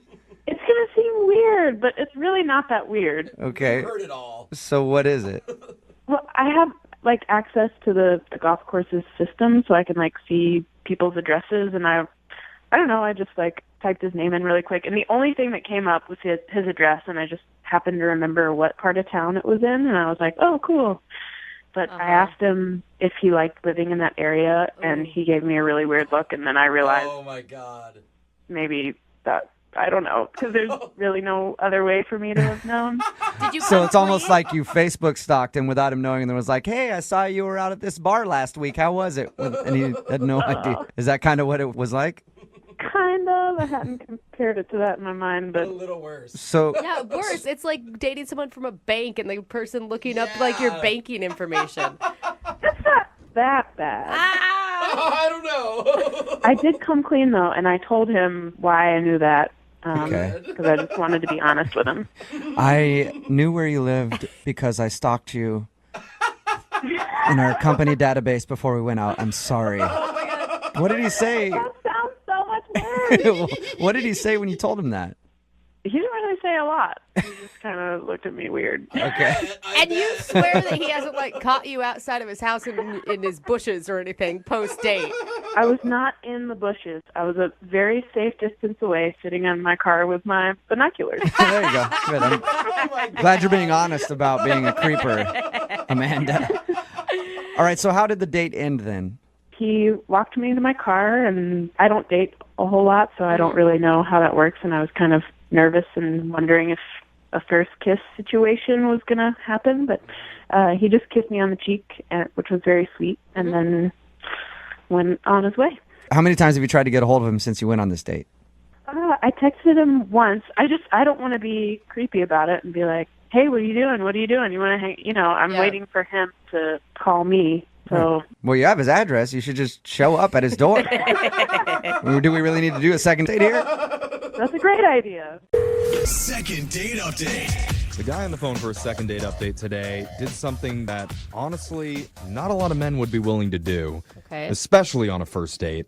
His name is Greg, and before we find out what Greg did, or maybe it's who Greg did, I don't know yet. Hello, Greg. Well, let's find out a little more info. Greg, you did something. I did do something, and doing something is more than I can say for most of the dates that end up on this show. So tell us, Greg, who'd you do it with? Well, the girl's name is April. Okay. I met her through my friend who works as a barista, he has like these regulars that always come in, and he always talks about this girl, and he says she's really cute. She just comes. She doesn't really talk to anybody. And he was like, you know what? Why don't you come in and maybe like see if you can strike up a conversation with her? And I was like, that's kind of weird. What? That's kind of creepy to me. Like, there's these two dudes. Do you really think that that's creepy? I think that like if she's there and if you just strike up a conversation, It's just like playing like secret matchmaker or something. Yeah, I don't there's know. this loner girl that comes in and cries in the corner while eating cake pops all alone. She's perfect for you, bro. Yes, bro. Pounce on it. I don't know if it's just strange. It's strange. So what did you think when you saw her the first time? well, first of all, when she came in, I thought she was gorgeous. Like, he wasn't kidding when he was like, oh, she's really pretty. But again, she came in, kept her head down basically, and just kind of sat and just started reading a book. Okay. And I thought to, like, you know, maybe say, oh, that's a really interesting book that you're reading. That's a good line. Yeah, if you'd actually read the book before, you can't say that. So I, like, go up to her, and I was like, oh, is this seat taken? And she goes, please leave me alone. She, like, snaps, and she's like, I'm in the worst mood of my entire, like, I'm like, all right, okay, I'm sorry. And you know you're a hot girl if, like, your first reaction to someone asking you if the seat's taken is stop hitting on me. It's like, ew, I get it, I'm hot. I'm not that person, obviously. I'd be like, no, the seat, take it all yours. Brooke's like, new friend. Yeah, cool. So what did you do? Did you give up or did you persist? Well, when you're in front of a hot girl, I think you always end up saying the dumbest stuff that you ever say. So I go, why don't you just turn that frown upside down? Oh, dude. Nice. I want to slap you. That was a good one, dude. No. I approve. That's terrible. Yeah, no, I said it. It was in the moment, and then I backed off, and I didn't know what else to say, so I was whatever. And then, but like a few minutes later, I'm like, you know what? She is too good looking to just not give it one more shot. Oh, this poor woman. I mean, she has told you how many different ways that she wants you to leave her alone. No, you can't take the first no. You have to wait until they bring in the cops, they put cuffs on you and lead you away until you give up. So you went back a second time. I thought, second time, if this is a no, then I'll shut up. Okay. So I come up from this angle of like, you know what, I'm really sorry you're having a bad day. And here's the thing, I'm a really good listener, so if you want to tell me what's bothering you, I'll listen. Great rebound. Thanks. And so I sat down, and she starts telling me that her ex-husband is getting married again, and he actually invited her to the wedding. Ooh, there's a lot there. So how'd you feel after that conversation? Yikes. I was like, the gall of people being people. And she said it in this way where it was like, yeah, and he's just trying to rub my face in it. And I tell her, I was like, you know what? You really want to make this guy jealous? If he's rubbing this in your face, you want to rub it in his face? Take me. Wait, what? Take me, the semi-attractive stalker from the coffee shop. We'll show him. Yeah, we'll do this together. Like, hey, man, you don't know me at all. I'm a complete stranger. Let's just do this together. And, at first she was like a little bit resistant. Yeah, obviously. So wait, did you actually go to her ex-husband's wedding with her? I totally did. You did? What? Why are we talking about that? Yeah. That's the important part. Just now finding this out. What was it like? First of all, she was really nervous. Right. I was just really happy to be kind of hanging out with her. And, it's a wedding, so there's food, everyone's dancing, like, it's a blast. There's love. It's not her love. It's her ex-husband's love. I started getting a little bit nervous because I was like, this is just to rub it in her ex-husband's face because every time her ex would look in our direction, I would try to show some sort of affection to her. So you're obviously okay with a woman who's definitely not over her ex. Right. Or whatever issues and was just using you as arm candy. Yeah, I know, but listen, you didn't see how hot she was. Prove it. Send some pics. Right. Oh my God. Okay, so You're dumb. After you went with her to the wedding, did she seem happy with your services? Is that the right way to ask this? this? Kind of. He's kind of like Rena boyfriend, for sure. Yeah. Was she satisfied that you made her ex jealous? Yes, it seemed like it, but, now she's not calling me back, and I thought it was such a great time, and I know it was just to make her ex jealous. Maybe she's waiting for that baby shower invite. We'll find out. We're going to play a song, come back, call her, and get your second date update, all right? Sounds great. All right, hold on. Moving 92.5. Second date update. If you're just tuning in for today's second date update, we're talking with Greg. And Greg is available for birthdays, weddings, funerals, and ribbon cutting ceremonies at used car lots. Any event where you need to make someone jealous, he's your man. If you want your ex back, don't beg. Just call Greg. Ooh, I love that tagline. All right, Greg, you there? I am there, and by the way, what a brilliant intro. Thank you very much. Yeah, see? You're in business now, Greg. You better get that website. We're already helping. Right? If you're just tuning in, Greg met a girl named April, and he volunteered to take her to her ex-husband's wedding to try and make him jealous. God, when you say it like that, like, it's so bad. That's the truth. It is. He says they had a good time together, and he tried to be extra affectionate whenever the groom was looking in their direction, but afterwards, April's weirdly not responding to any of Greg's calls or texts. Greg, as I recap the date, is there anything in there that makes you think, maybe that's why she's not calling me? So I'm so happy you asked me that question because I scoured my mind to try to find something where I'm like, could that have been the thing? Was it the affection in general? No. So no, you're not hearing anything weird. Not really. Oh, my God. All right. It's just hard. The whole night was about her ex. It wasn't about you. So, Right. I mean, maybe you can change that. Maybe this will help. Yes, and here's the thing, guys, I normally don't date girls that are this hot. So if you guys could help me out with calling her. That changes everything. Yeah. Okay. Well, let's call April for you, and we're going to get your second date update, all right? Did I mention she's hot? Yeah. Yes. I think you did. All right. We know how to talk to hot girls. Okay. Are you ready for this? Or do you want to tell us how hot she is one more time? Oh, my God. I just want to tell you that she's really, really hot. Okay, I'm done. All right. You got that out of the way. I'm going to dial the phone number right now, okay? Absolutely. Thank you. All right. Here we go.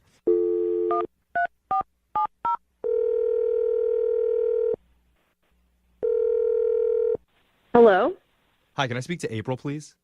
This is she. May I ask who's calling? Yes, my name is Young Jeffrey. I work on the radio. How are you? I'm sorry, what? Young Jeffrey is my name, and radio is my profession, and I'm calling you now. I never called you guys. Did I win something, or? Well, you could look at it that way, depending on how this next couple minutes go. I'm so confused. Why are you calling me? Well, we're doing a segment called the Second Date Update. That's where if you go out with someone and they're not calling you back, we can give that person a call and try and figure out the reason why. So we're calling on behalf of one of our listeners named Greg. Oh, Greg. I knew that was going to be right away. You want to pat him on the top of the head, too, don't you? He's such a nice guy. I put him in a pretty weird position, like... It seems like he put himself in a weird position from what he's told us. Yeah, Greg told us all about your date. He said that he took you to your ex-husband's new wedding to try and make him jealous. Healthy. Sounds like a real healthy start. What was that like for you? Well, he, invited himself, basically. I tried to get him away from me. I'm not in a good place right now. I actually threw a sugar packet at him when he, told me to, turn that frown upside down. I was like, go away. But then he was really nice, and he was like, well, I can go with you. And he would try to, kiss me on the cheek if he thought my ex was looking and all that, which I appreciate. But Well, obviously he's, a really nice guy trying to help you in this way. Why aren't you calling him? Oh, well, after the wedding, the next day, I was getting a coffee, and then, the barista, Sean, I guess Greg's friend, he was like, how was the wedding? And you could tell, I was really upset. He ended up giving me the drink for free. And I mean, the whole thing is so sad. How's your ex's marital bliss? Yeah, did you catch the bouquet? Yeah. Remember when it didn't work out with you, but he's upgraded since then? He knew that they went together. I That's know, why. but God, girl, why did you RSVP yes? I don't know, because I like to put myself through pain. I'm some kind of masochist. Yeah, seriously. I mean, I guess you at least got a free latte out of it. Yeah, I actually got more out of it than a free latte. He sat down with me and he talked to me, and sort of one thing led to another, and I ended up sleeping with Sean that night. What? The barista guy? Wait. Friend? Yeah, Greg's friend, and I know that So you didn't sleep with Greg after Greg went to the wedding with you. Nice. But Sean just said, ooh, sorry, here's a 12-ounce caramel macchiato. Get over here. And he got some. Yeah, like I said, I'm not in a good place. I'm in between therapists. I do love you, though. I do. It's just you are a mess right now. No, I don't love you. This is pretty rude. Yeah, that's bad. I know. Are you even attracted to Greg at all? I mean, you turned him down when he very first talked to you, like, twice, and then he... I don't even know if it matters if I'm attracted to them at this point. Like, I'm in such a bad place. Yeah. Yeah, you need to be single for a while. Totally. I need to be single and maybe do more, like, random hookups until I feel better. Like, I don't know. Like, I can tell you're in therapy with things like that you're saying. Well, don't you think Greg has a right to know, like, what happened? yeah, but I don't know how to say it. Like, hey, thanks for being such a nice guy, and you were great at this wedding, and you remember your friend who vouched for you? Like, maybe you want to pick another barista to be friends with. Like, what am I supposed to say? I don't know what to say. Well, you just say exactly what you just said because Greg actually heard it. Hi. Oh, man. Oh, Greg. It's fine. Well, I mean, like, I'm not as attractive as Sean is. Oh, dude, what? I get it. No, it has, Greg. I promise you it had nothing to do with that. It was just the right place at the right time, and you being at my ex-husband's wedding was not the right place nor the right time. I don't know. I'm so sorry. I mean, it's so obvious when you say it Wait, out loud. Greg, you're cool? No, I mean, like, I'm not happy about it, but I get what she's saying. What do you feel about your friend Sean who set you up with this girl going back and sleeping with her? That's true. He's just being a jerk, and I'm mad at him. I'm not mad at you. You sound very you angry. don't sound. Yeah. Sounds like everyone wins but you, dude. But here's the thing. I would want to be, like you were saying about how you're going through this whole thing, I would want to be one of those hookups. But is it just a right place, right time kind of thing? Honestly, you just seem a little too mentally stable for me right now. So. You're too nice, dude. So That's Greg, the problem. Greg just wants to be used because he wants to hook up with you. Oh, no. I mean, you're really pretty. See?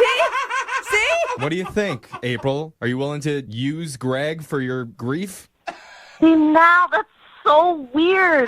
But listen, this will be the most honest hookup that you'll ever have. Yeah. Like he knows exactly what he's going to get out of it, and that's nothing. I Yep. mean, one night of enjoyment maybe. That's so terrible. Like, Greg's a good guy. Like, I want, like, a hookup, not like a mail order bride. I don't want to have to feel bad. I mean, I could be a bad guy. I'm James Dean when I'm not going to weddings to, Greg, can I just ask, like, how old are you? Because your references are very old and strange. He's however old you want him to be, April. Yeah, just Oh use my him, God, girl. Greg, you have to leave the situation. She doesn't want to use you, and she's calling you old, man. Like, it's just, you're not going to win. Maybe not, but again, I think you're worth it. The offer is still on the table. He's so sweet. Yeah, what do you say, April? Why don't you put on a really, really sad, depressing movie, like put on Marley and Me, and then invite him over. We'll pay for a pizza for you guys to eat together, and then you can grief bang your way back to happiness. What do you say? Not that doesn't sound so sexy. Greg, I think you're a great guy. Don't get mixed up with me. Like, you're so genuine. Your references are very bizarre, but I'm sure you'll find someone weird like you. What? Ouch,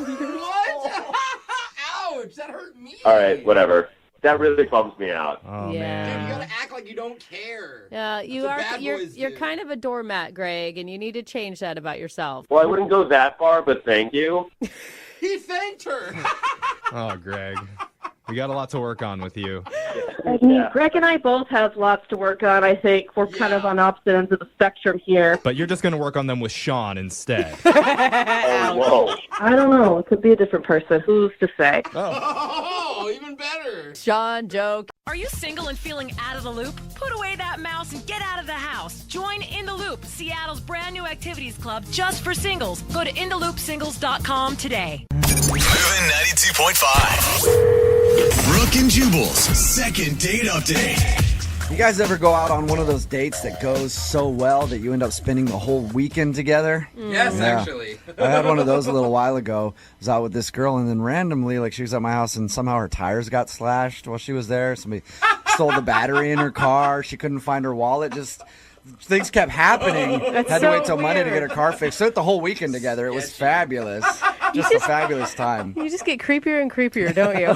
That's what happened to Anna, who is on the phone to do a second date update today. She wants to call a guy named Chris. Apparently, their date went so well that they just spent the whole weekend together, and it was magical. Hey, Anna, how are you? I'm good, guys. How are you doing? Pretty good. Thank you for your email. Oh, definitely. So tell us a little bit about Chris. Chris is this amazing guy. I met him online, and I know that's kind of like not very serious, but it can be serious. You see those commercials where they're like, everybody who meets on here gets married for life. I don't think it's not serious thing anymore, unless where'd you meet him? Plenty of Fish. Oh, never mind. Yeah, that is one of the not so serious sites. Yeah. You need to be on the ones where you actually pay money to join up. Hey, it worked out for her, though. What did you like about him when you saw him? Thank you, Brooke. Yeah. Okay, so Well, it didn't really work out for you because he's not calling you back, is he? Technicalities, okay? He's just a little rough around the edges, but he's one of those guys with a complete heart of gold. How do you know that already? He was just so generous. The time we spent together, I mean, it was literally like the best date I have ever been on. That's okay, cute. so tell us a little bit about it. He planned out this phenomenal dinner. I'm talking like 9 different entrees, and everything was just really planned out and expensive, I can only imagine. Does he make a lot of money? I don't know, but let's just say I was impressed. Okay, so you guys, seems like you might. You guys were at like fancy restaurants and stuff. Right, and it was just thing after thing. So we ate, and then he took us for a helicopter ride in the city. What? That is awesome. It was amazing. Did you know all of this going into the date, or was it a surprise to you? I mean, we had talked online for a while before he took me out, and he'd been planning it this entire time we were talking. Oh, so you knew you were going for dinner and a helicopter ride. Yeah, he planned all this other stuff. Wait, there's more than just a helicopter ride and a 9-course meal? In my opinion, that's all you really need to do. I mean, you need to do half that, and most girls would be ecstatic. Good. You buy me a drink and I'm good. What else did this guy plan? Gifts and flowers, and it was like 7 different dates combined into one amazing weekend. Did it feel like too much? I mean, that's a lot for a guy that you're just meeting. It wasn't too much for me. Yeah, I don't think it'd be too much for anybody. Yeah. If some girl were to offer me to go on a helicopter ride and all these gifts and everything else, absolutely. Some dude were. I don't care, anybody. Just shower me with gifts. No wonder you're upset you're not hearing back from him.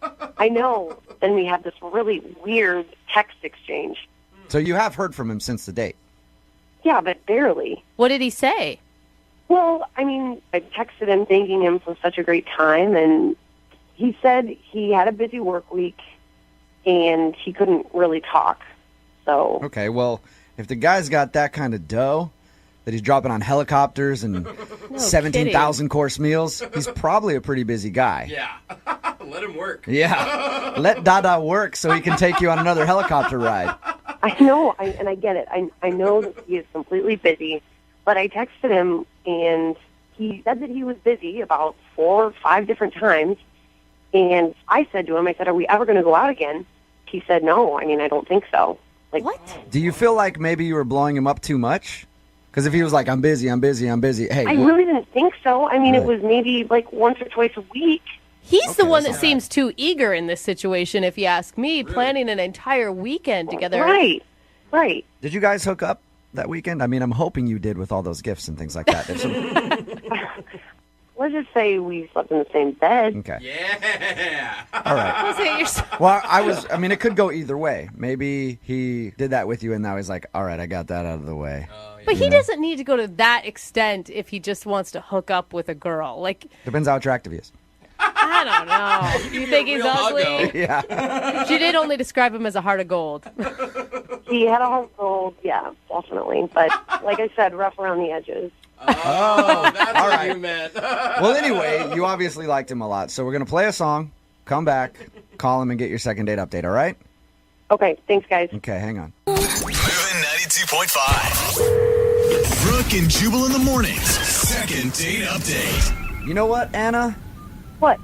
I actually don't want you to get a second date. Whoa. Why? Because this guy took you out for like a fabulous fancy dinner, helicopter ride around the city, spent the whole weekend spoiling you.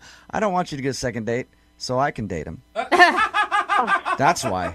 Sounds like a fabulous date to me. If you're just tuning in for the second date update, Anna did exactly that. She went out with a guy who just spoiled her for the whole weekend. And they texted a little bit after. He said he was really busy. And then she finally was like, when are we going to hang out? And then he said it's not going to work out. And she wants to find out why. So we're about to call him right now. Any last thoughts before we dial the phone number, Anna? No, I'm just really curious. And how did you guys leave the weekend again? In each other's arms? I mean, I thought we had a really good time. All right, well, I'm going to dial the phone number right now, see if we can get him on the phone and get your second date update, okay? Awesome. Here we go.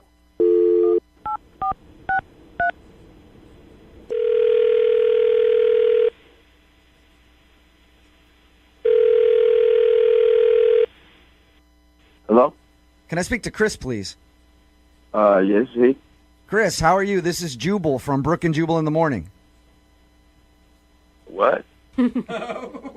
This is Jubal from Brooke and Jubal in the morning. How's it going? It's going good. Well, I just wanted to talk to you about something if you got a minute. this is one of your prank phone calls, and Stopping it right at the gate. Yeah, it is not a prank phone call. You actually went out on a date recently with one of our listeners, and they emailed us to call you. Okay. Her name is Anna. You remember going out with Anna? Yeah, I went out with that crazy chick, man. You went out with that crazy chick? Yeah, she crazy as shit, bad crazy. Really? Whoa. That yeah. Wow, just out the gate like that, you're going to call her crazy. I haven't even really had a chance to talk to you about the date at all. Can you tell us a little bit more about why you think she's crazy?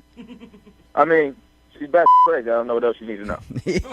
Yeah, that pretty much says it all right there, Yeah. but can you tell us why at least? Because, look, she enjoyed your date, obviously, man. You took her out to dinner, helicopter rides, all that. Oh, she told you about that? Yeah. I mean, the date was the so of course you liked it. Yeah, it sounds like you know how to plan a pretty nice date, Chris.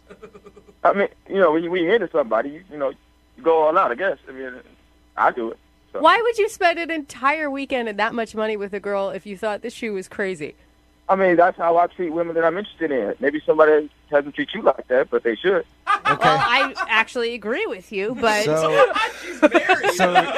So you were interested in her, but now you think she's crazy. Oh, that's again. I use the word that. Batshit crazy. Why is that? Did something happen after your date, or was it during your date that you decided that? And your date lasted a whole weekend, so I'm guessing it was after. She would text me, and I would tell her I'm busy. Okay. And then she one day showed up in front of my doorstep. What? Whoa, she showed up.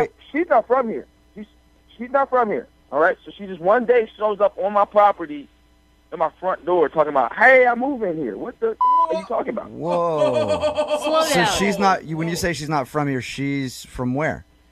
From far away, where they make crazy. Does that have a specific city? Yeah, she's from like 4 states away. That's how we met online. She's from out of state. Whoa. Yeah, so she shows up. It's not like she went down the street. She jumped on a plane and then came to my front door and stood there. It was like, "Hey, I like you so much, I want to move here now." What? No. What the are you talking about? Chris, I need to get some clarification because I'm kind of confused now. Yeah. When we talked to her, she didn't say she was from somewhere else. How did you guys go out on a date? Did you fly her out here for the date or something? Yeah, I flew her out. So Whoa. we talked, and I was like, "All right, I like her. I'm going to fly her out here, and we'll have a great weekend." And that's why we had a whole weekend plan because, I knew that I only had such limited time with this, and she lives so far away. That makes And sense. so- When we talked to her about it, she left all that out. She just said, "We spent the weekend together, and he took me on this fabulous date." You had no choice but to spend the weekend with her. Yeah, but also insane people leave out facts. You know what I mean? That's true. Crazy people tend to leave out facts. But you enjoyed the weekend with her. I mean, listen, the weekend, it was fine. I got what I wanted, so it was cool. You know what I mean? But, like, she's bad. Yeah, if you fly a girl out from another state to hang out with you for the weekend, it's usually kind of a hookup thing. Is that what you were going for? Yeah, you know. Oh, Kind of, But you didn't- And she had been cool about it, you know. It could have happened again, but you know, she wasn't cool about it. Yeah, I guess all that other stuff is just beside the big point, though, that she showed up on your doorstep. On my doorstep. Start talking about, I don't like the people I'm around. I don't like my surroundings. Maybe that doesn't like you. Are you sure? Are you sure you didn't give her mixed messages? Because I'm sorry, if a guy flies me to another state, takes me on a helicopter ride, pays for all this fancy stuff, gives me gifts, I'm thinking that he is like interested in a long-term relationship, not for a hookup weekend. Listen, I get your point, all right? But look, I told her I was busy 5 different times and 5 different text messages, and she still shows up at my doorstep. Yeah, from states away. Yeah. So she flew here. I don't know if she flew, if she hiked. I don't know. I don't know what. She could have hiked. Who knows? That crazy. All right. Yeah, and I never want to talk to her again. All right. I might move. She can't find me. One of those things is going to be a problem, Chris, because she's actually on the other line listening. Oh, y'all on bullshit, man. No. Hey, no bullshit, Chris. Oh, shut the up, man. You are with me right now. Chris, in your case, I kind of wish I was, but I'm not. Anna is actually on the phone. Hi, Chris. Hi, crazy. I don't want to talk to you.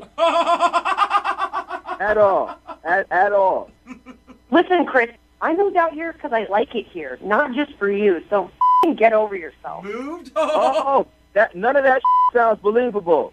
None of it. Anna, why didn't you tell us that you were from out of state and that you moved here for this dude?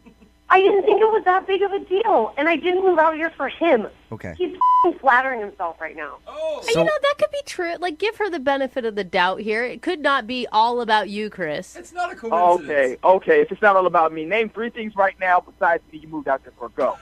Go. Okay, listen, waiting. I love the area. I don't like where I was living. I spent a whole weekend in Haiti. I'm not moving to Haiti.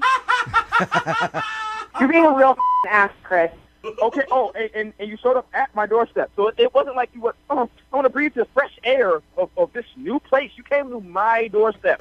I thought I was checking in on you. I mean, you're busy. You're busy all the time after we had such a great weekend. Like, what the? You're checking in on me? I am not a baby. I'm a grown-ass man. A busy-ass man. 5 texts are busy. And you don't show up on a grown adult's doorstep checking in on me after 1 weekend together, man. That's crazy. I just don't get you. I don't get you at all. Good. You're not supposed to get me. I don't want you to get me. I want to be not gotten forever. Oh, my God. Anna, right. did he, like, say something to make you think that he was looking for more than just, like, a weekend hookup? I honestly thought what we had, Chris, was something more than that. But apparently I'm just your booty call. You don't fly somebody out for a weekend after we've been talking for months and then expect me to feel like the crazy person? Listen, I've talked to plenty of girls for months online. I don't see any of them moving and showing up in my doorstep because they love the area, okay? Maybe I am crazy for feeling like we had a connection, but you're just being an ass. All right, well, I hope you take that and you learn not to like me, ever, all right? You learn not to stalk the next guy so you can actually stay with him for a little while. Oh, my God. I would love to ask you guys at this point, would you like to go out on a second date? Chris, would you like to go out with Anna again? We'll pay for it. No, but you can pay for a restraining order, all right? Anna, you still there? Yeah. Would you like to go out on a second date with Chris? Yes. I know. Oh, my God. Well, Chris, I appreciate your time, man. Thank you very much. No problem. All right, be safe. Anna, are you all right? Yeah, I'm not crazy. He's literally just being an ass. Moving 92.5. Brooke and Jubal's second date update. The email we got in for today's second date update just said this in the subject line. It said, craziest night ever, with like 4 R's. So I know it had to have been crazy. And then I read the email and there was property damage involved. So I agree. Sounds like a pretty crazy night. I don't know if it's the craziest night ever, but let's find out. Natalie is on the phone. Natalie, what's up? How are you? Hey, I'm fine. How are y'all? Oh my God, you've recovered from your craziest night ever, I take it? Not totally. Like, I haven't fully recovered because the guy hasn't called me back. Oh. Oh, man. And what's his name? Paul? Paul? All right. And how did Paul give you the craziest night ever? So, my birthday, do it in style. We were just going around town having drinks and then go to our last place. And Paul is the bartender there. He is giving us free shots. Like, basically, he's partying with us, like, the rest of the night. And it's super fun. And he's, like, so cute and, like, he's, like, the dreamiest bartender. Oh, my gosh. Okay, already you need to stop, okay? Paul is the dreamiest bartender to probably hordes of women. You realize that, right? Yeah, but that night, he was all mine. Okay. So, how many free shots did you get? I do not. I don't remember. Oh, that's a really good night. All right. So you clearly have a good memory of Paul the bartender. Yeah, he had like these sleeves, like the arm sleeve tattoos. Oh, so yummy. Oh my God, he has so many red flags for me right now. Like if you and I were best friends, I'd be like, leave it. Just let's move on. Really? Like it was a good night, leave it as a good night. Well, I'm glad we're not best friends then, Brooke, because we had a great time. Okay. Okay. Well, tell us about the rest of the night then. How did you, I'm assuming you finally talked to him and got his phone number and all that. Well, yeah, like we just like stayed and hung out. The bar closed, and like I asked him if he wanted to go home with me, and he was like, yeah. So we kicked it to my place. Problem was I could not find my keys. Didn't realize till later that I left them with my friend Tanner. But yeah, no keys to get into my apartment. And I was, tipsy and ready, to like move on with the night. So I told Paul to kick in my door, and he did, and he saved it. He kicked in the door. He's a strong man. He really wanted to make that night happen too. Yeah, that is desperate times call for desperate measures. Yeah, this session's happening. What happened after he kicked in the door? Yeah, so then, like, we're, like, just making out, like, on the couch. It was nothing I'm ashamed of. We were just, like, having fun and, like, getting to know each other and kissing, and then I was tired, so I just passed out. Oh, no! Too many shots! So wait, like, how in the middle of making out were you when you passed out? I don't know. I just remember making out, and then I remember waking up. Okay. And did you wake up and like look and see your door was kicked in and wonder what happened, or did you remember some of that? No, because I woke up to police waking me up. Whoa. Like what? Yeah, no kidding. Like, I am surrounded by police, and I'm the only one there. I have no idea where Paul is. It's super scary. And then they put me in handcuffs. What? Why are we all shocked with this? A door got kicked in an apartment building. They walk in and there's a girl passed out on the couch. Like, but why is she arrested? In your mind, Natalie, you're probably like, yeah, this party just got better. Hello, officers. No, I needed some beauty rest. I was really shocked. Oh my God, I would have been scared out of my mind. What happened when they put you in handcuffs? Well, I did not understand why. Like, because, why would I be in handcuffs in my own place? Turns out that it was not my place. It was my neighbor's place. We have these identical buildings, and I totally screwed up. You were hammered. Oh, no. I knew how to get home. I just, miscalculated by a few doors. So you kicked in the door to your neighbor's place and made out on their couch and fell asleep. Yeah. Epic night. You were so drunk that you made out in someone else's apartment and didn't realize it was your own place? Yeah, best night ever. Isn't that crazy? Yeah. All right. You know what? I was a little skeptical when I saw your email saying it was the best night, craziest night ever, but now I kind of agree with you. That is definitely a crazy night. Yeah, it was totally crazy, but here's my problem. Paul wasn't there when I woke up, and I haven't been able to get in touch with him at all. Like, I've texted, I've called. I have no idea, where he is, if he's okay. I don't know. I need help.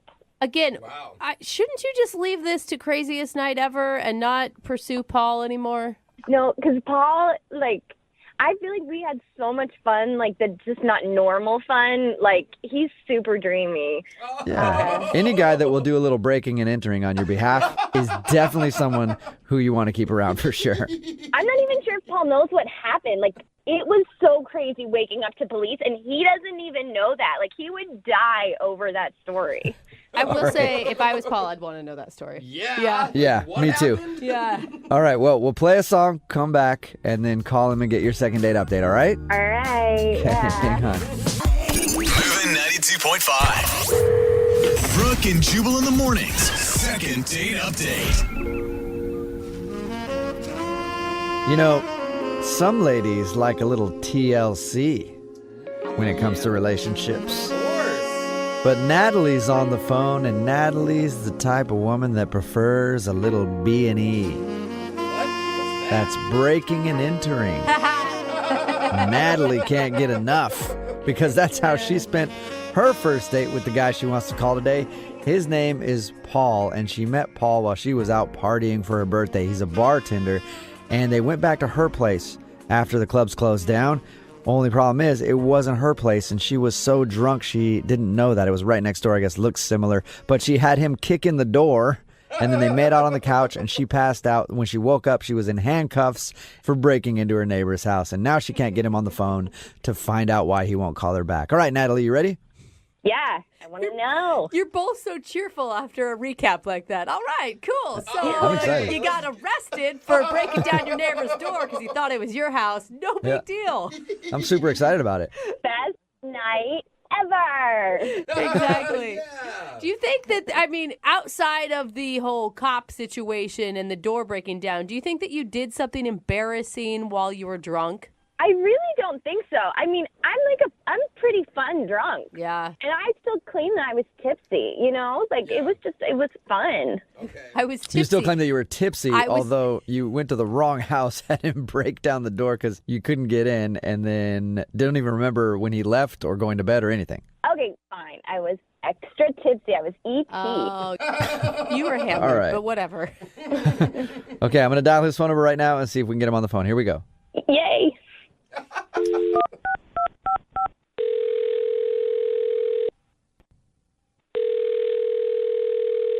Hello? Can I speak to Paul, please? Yeah, that's me. Hey, what's up, Paul? How are you? This is Jubal from Brooke and Jubal in the morning. I'm assuming you probably don't know what Brooke and Jubal in the morning is because you're a bartender and you work late at night and we work early mornings. Yeah. What are you? Well, my name is Jubal and I host a radio show called Brooke and Jubal in the morning.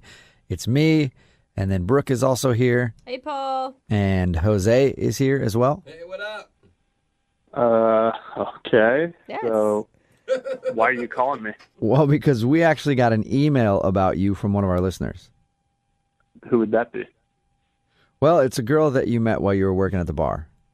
I guess you're a bartender? Yeah, that narrows it down. Yeah. Yeah, I meet a lot of women on the bar. We heard you were I figured. a dreamy bartender. Well, I won't deny that. Okay. Well, yeah, I mean, I figured you'd meet a lot of women, but this one I think you would remember because you kicked down a door for her. Okay. That was Natalie.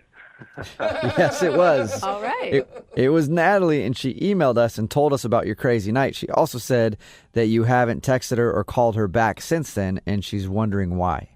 Oh boy, yeah, that was one of the weirdest experiences I've ever had. Okay, wait, I have to know. How long did you stay that night? Hold on, how much do you guys know? Well, we know that she was pretty hammered, and then you guys went back to her place, and she didn't have her keys, so she had you kick the door in, and then you made out on the couch before she fell asleep. That's all she told us. Yep. Okay. Well, yeah, it was going great. The date was fine, and she was pretty drunk, but, I mean, we made out, and that was it, and she passed out on the couch, so I put a blanket over her, and I left the apartment, and then in the morning, which was like 2-3 hours later, I checked back in on her with some coffee and a bagel because I knew she'd be pretty hungover. That's really nice of you. Well, thank you. I guess I am a dreamboat. I'm like, maybe that may be the most shocking part of this whole thing to me. Yeah. So what'd you find?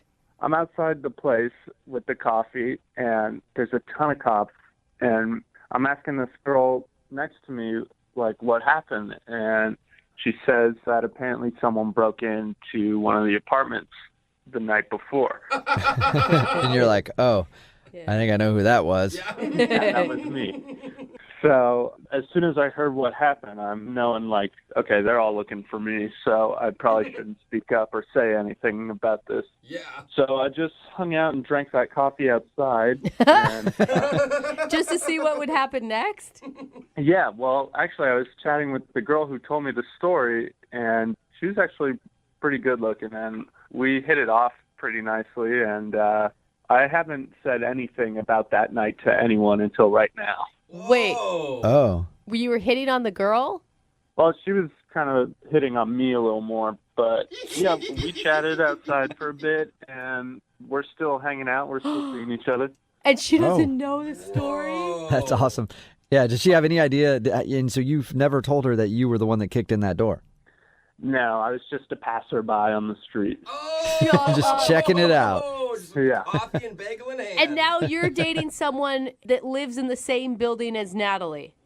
Yeah, pretty crazy, right? Oh my God, it got crazier. Yeah. Man, Natalie, I don't think is going to take this well. Well, I wasn't planning on telling her. Yeah, but unfortunately you kind of did because Natalie's actually on the other line listening and wants to talk to you. Come on. She is. Yeah. Oh, I can't believe this. Holy she's really there? Oh my God, I thought you were kidding. No. Nope. Sorry. I know you wish I was. Well, we're talking to some other girl. Who is it? Because I know just about everybody in my complex. Who is it? And they are not cute. Who is it, Paul?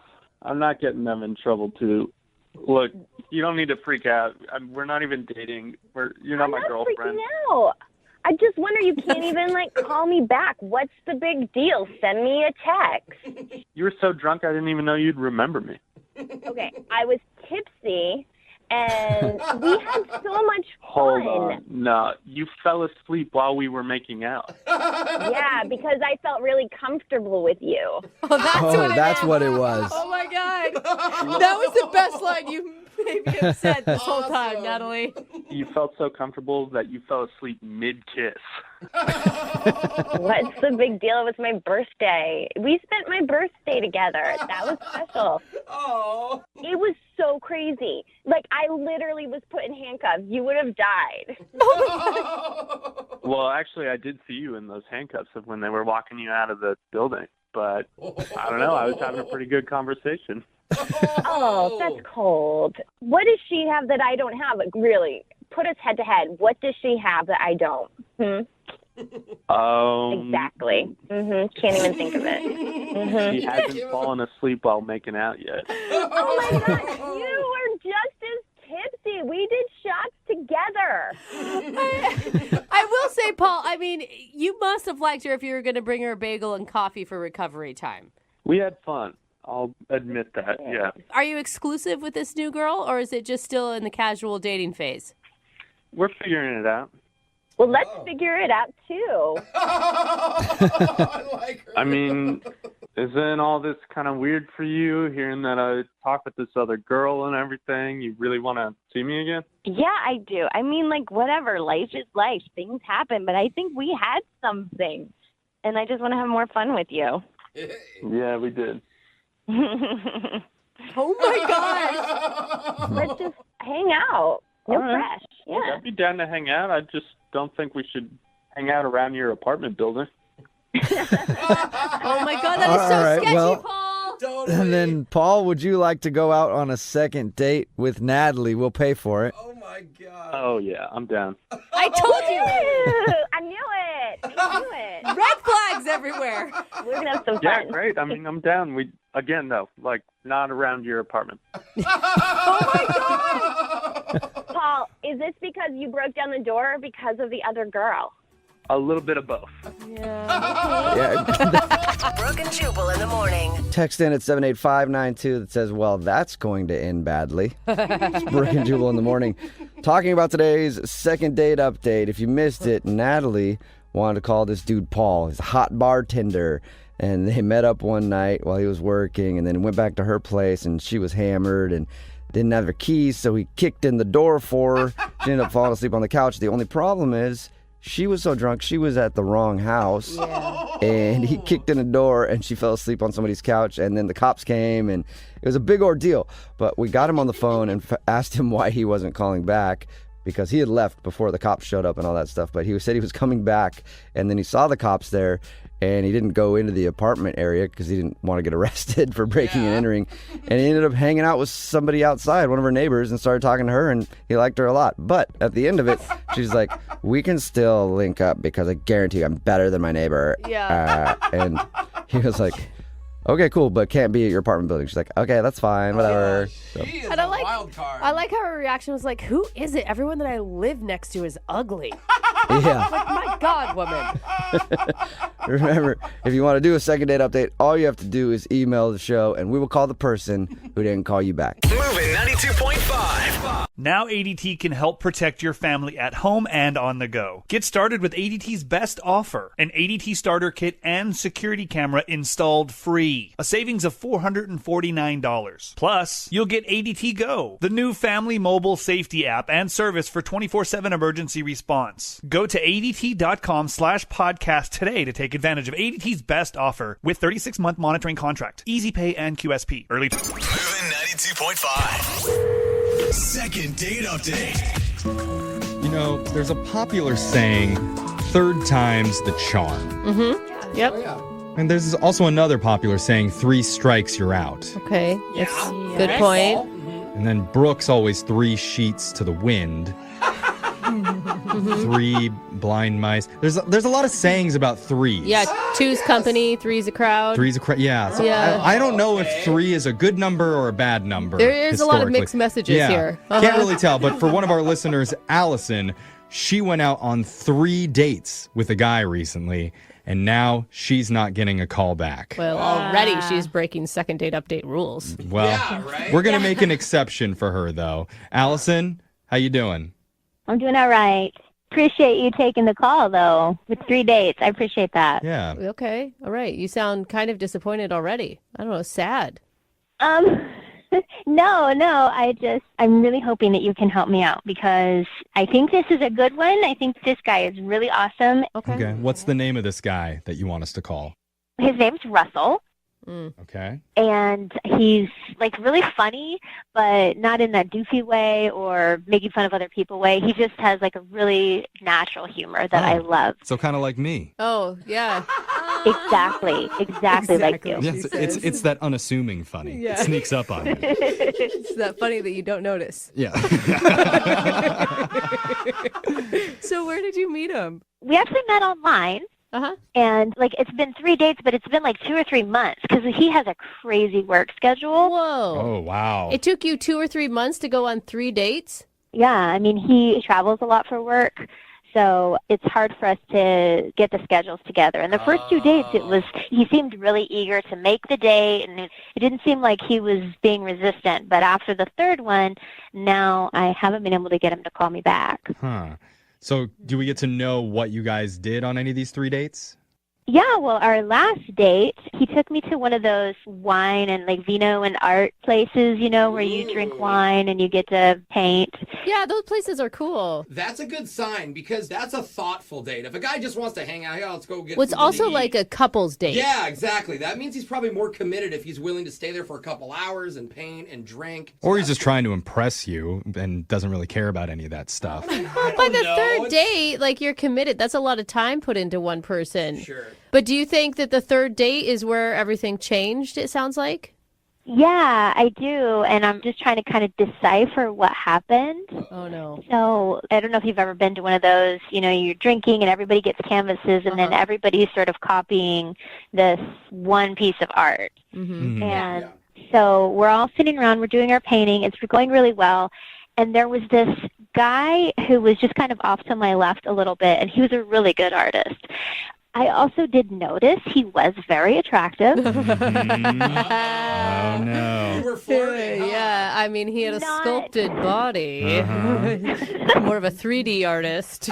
No, listen. He really, he was not as attractive as Russell. Russell is really handsome. He's got this ruggedly handsome facial hair without looking like a bum.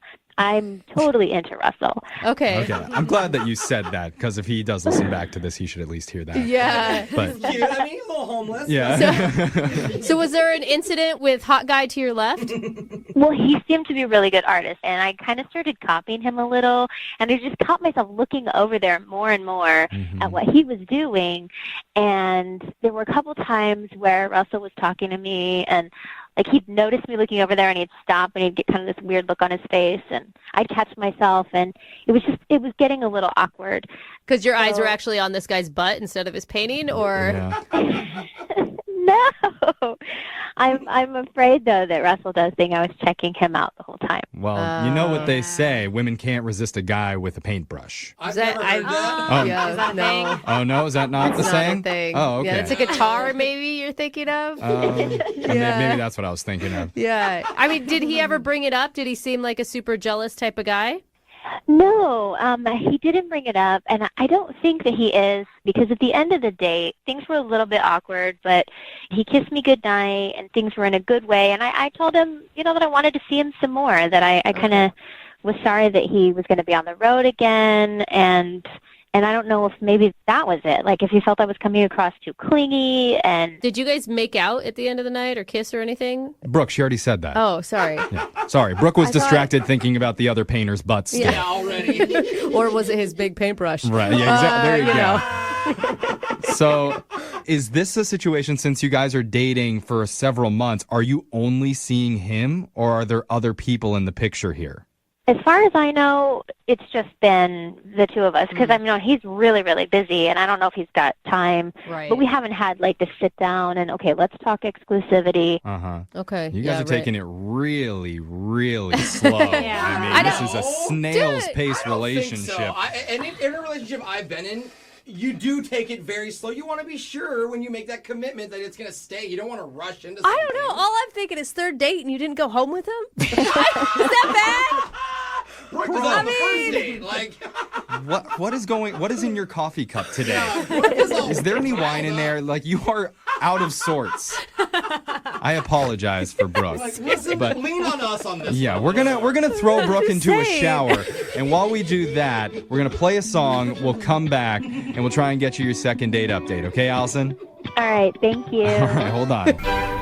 Pablo Picasso, Michelangelo, Diego Velázquez. Well, I don't know who that is, but I believe you. They're all world-renowned painters, but more importantly, world-renowned lovers. How do you know Picasso was a good lover? He was, trust me. And one of our listeners, Allison, met her own sensual, suave artist. His name is Russell. Wait, I think you said Russell. Russell? Oh, yeah. Okay. Sorry, something got stuck in my throat.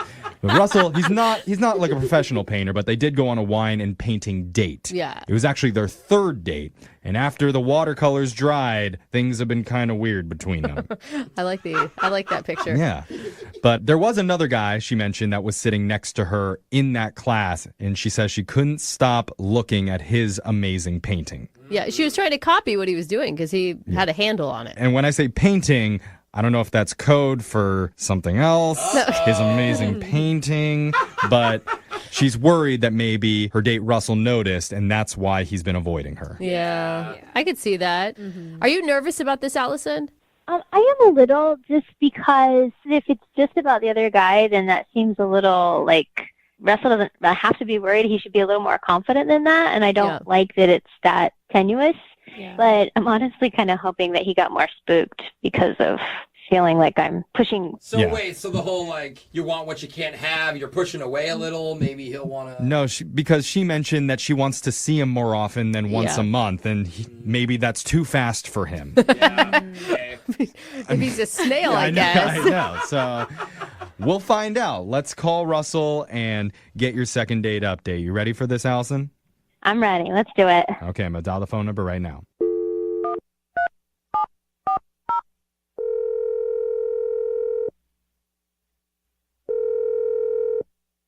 Hello? Hi, can I speak to Russell, please? This is Russell. Who is this? My name is Jeffrey from the radio show Brooke and Jeffrey in the Morning. Do you have a moment to talk with us? Hello? Russell? Oh, you're there. Okay. Did you just wake up, Russell? We wake you up? No, I'm just not used to random numbers calling my phone. Okay. But we have a good reason for calling you today. We're calling because we're doing something called a second date update. I'm going to assume you've never heard of that before. Nope. All right. Well, basically the way it works is if you go out with someone and afterwards, if they're not calling you back, you can email our show and we'll reach out to that person for you to try and figure out the reason why they're avoiding you. Do you know who might have emailed us about you? Is it Marty? He's kind of a prankster. Oh, no. Nope, Sorry. don't know Marty. This isn't a prank call. Yeah. We're trying to learn a little bit about your dating life, specifically about your dating life with a woman named Allison. Oh. Okay. All right. You know Allison, right? Yes. Okay. You're a little bit slow on the answers, but that's okay, because Allison says that you like to take things slow in your dating life, it seems. Apparently you've been on 3 dates with her over the course of several months, and she tells us that you're a pretty busy dude. Yeah, I've been swamped with work. Do you like her? I mean, she, I think, seems to be really into you. You guys have spent 3 dates together. That's a good chunk of time. Yeah, I do like her. I've just been on this transitional phase, and, I've been busy with work. What does that mean? Like you're moving or something? No, this is kind of embarrassing, so I don't know if I want to say it or not. Oh, don't be embarrassed, man. We don't judge here on this show in front of people. Yeah. I was like, wait, that's too much. Okay. We'll wait till you hang up, and then we'll judge you. We'll never do it directly to you. That's the honesty. But no, the thing is, Allison says that she had a really, really nice time with you. She told us a little bit about going to the wine and paint night together, and she thought that you guys were a really good match, and she was actually hoping to see you more often. And she said you're really funny. Most people don't think I'm funny, so that's pretty nice of her. She didn't say like slapstick goofy, but Yeah. she said like naturally you're a funny dude. A natural, unassuming funny was her unassuming. words. But the point is, she had a good time with you, and she'd really like to know, like, what's going on? How come she's not able to get in touch with you anymore? I'm gonna get back to her in a couple weeks. I've been going through this phase. Okay, well, we can't wait a couple weeks. The segment only lasts a few more minutes, so if you could get to it a little quicker, that would be awesome. Okay, all right, here it is. So we were on this date. Okay. You guys did mention the wine and painting that night, so I'm a little embarrassed, but I'll tell you. Okay. There's a guy that was sitting next to her, and she kept looking in that direction, and he had the biggest, most defined, muscular calves I've ever seen in my life. Calves? Calves. Oh my God, Calves are hard to find. my husband is obsessed with other men's calves too, just because he's got skinny chicken legs, and so is that what you just really liked his calves? Yeah, I'm pretty insecure about mine. I look like Mr. Incredible, one of those Pixar characters. Huge on top, tiny on bottom. Skinny little chicken legs. But what does that have to do with your date? Yeah. I don't know. I felt threatened that she, was digging his, and I wanted that to be my thing, so. You thought she was looking at his calves? I knew she was looking at his calves. Everybody was looking at it. I was looking at his calves. Everybody, whoa. I doubt that. I mean, Alexis is here. I think it's only a thing that guys recognize in each I other. don't look at guys' calves. There's a lot more I'm looking for. Yeah. I do hear out of For bros' real. mouths more than girls. Like, guys are the ones who are like, nice calves, dude. So, hold on. This is why you're not calling her back? Yeah, I need a couple weeks to work on my calves, get it bigger. You're doing calf raises for a few weeks to try and thicken up down there? I got a personal trainer, so What? work on it and get it bigger right away. Did you not hear? Like the two women in this room, big calves, not necessary. Not a deal breaker. It doesn't pop up in 2 weeks. You're going to need a lot more time. Is there like a calf specialist that you have to go to do this? You may just have to get implants, to be honest. Okay, I'm just telling you, it's just something that I want to do for myself. That's great. That's great, but that shouldn't stop you from dating Allison. Or at least communicating with her. Yeah. See, I want her to look at my calves next time we go out, like she looked at that guy's. Hearts in her eyes. I mean, I don't think that she cared about that guy's cat. Well, I don't know, Brooke. She doesn't notice. Don't put thoughts into her head. She may be a calf girl. I've never even heard those two words together ever. Well, let's just ask her because, Russell, I need to tell you, Allison's actually been on the other line listening this entire call. What? Yeah, she wants to talk to you. Allison? Hey, Russell. Hey, Allison. You sweetie. Hey. I felt his calves tense up as soon as her voice came up on the line. So I called these guys because I wanted to find out what was going on, and I wanted you to know it wasn't about the guy's calves. I was watching him paint because he was a really good artist, and I was so nervous about messing up. Right. Okay, I'm not going to lie to you. I did notice that he was attractive, but you can go back and ask these guys. I told them I think you are way more attractive. She did say that to us. Wow, I'm quite embarrassed. I didn't know you were looking at his painting, and I thought you were looking at his calves, and I didn't want to be one of those guys and ask you what you were looking at. That's a sweet response. Yeah. What do you think, Allison? That makes sense. You guys are pretty darn cute together. I mean, and Russell, I don't feel like maybe that guy's got calves, but he definitely can't have that deep voice that you got. Hey, you never know. Maybe I can have both. I am taking calf hormones too, so. What is that? Oh my God. What are calf hormones? It sounds like something for a small cow. Yeah.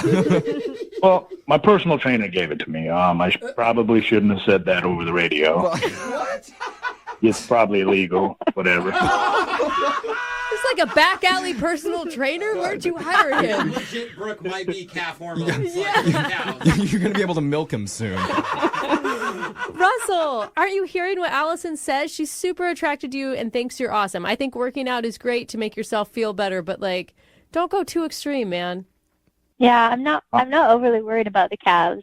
I like you the way you are. Aww. This seems like a good opportunity to ask, Russell, would you like to go on another date with Allison? We will pay for it.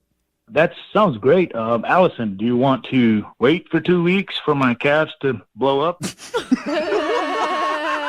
No, I have waited long enough for you to call me back. Let's go out. Let's go soon, okay? Yes. You're fine, bro. Sounds good. I look forward to seeing you. All right. Oh my God, you guys are so stinking cute. Congratulations, Allison and Russell. You guys are...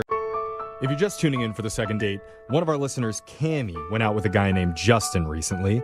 They went out to a steakhouse for dinner, and Justin told her to order anything she wanted because he was paying with his company's credit card. Nice. And he said as long as they mention a few business-related things, then it technically counts as a business meeting. Thing is, halfway through dinner, Justin started to act a little bit strange. He got really quiet, a little distant, wasn't eating. And from there, everything just ended kind of awkwardly. Yeah. Cammie has no idea exactly where it is that things went wrong. Yeah. And Cammie, I feel like we've talked for a while, and we gave this whole second date thing a shot. And you seem nice. Oh, we're breaking up with her? I'm just not really feeling it. You're not feeling it. Okay. So, well, it's not to the point. Not... It's not to the point where I want to stop the second date completely, but Yeah. I am going to treat you differently from this point forward. Okay. And I will tell you, it's not you, it's me. Okay. But it is a little bit you. Is this sounding too close to home, Cammie? Out of nowhere? It's super painful for me. How dare you? I'm still interested in you, Cammie. Okay. I appreciate that. Yeah. It's so weird. Like, it's two different people. Yeah. Like, we talked on the phone. Like, that's a big deal. That is. I might be jaded, but my first thought is he's married or he's in a relationship. And the guilt finally caught up to him mid-meal. Do you know what I mean? I just need to know what happened because it was so dramatic. Right. And I even asked him, because at that point, like, at the end of the day, I really had nothing to lose. Like, once he stopped making eye contact, I was like, what is going on? Okay, I'm back to being interested now. I'm going to rejoin this conversation. Is that what you're doing? Sorry. Let's go. Okay, let's do it. The whole time. Let's hope that we can do the same with Justin and get him interested in you again, all right? Okay, I see. Clever. I don't know if it's worth our energy, but Yeah, I let's don't- try it anyway. You ready, Cammy? Yeah, let's try it. I Okay. lost interest again. Yeah. Come on. Okay, I'm back on board.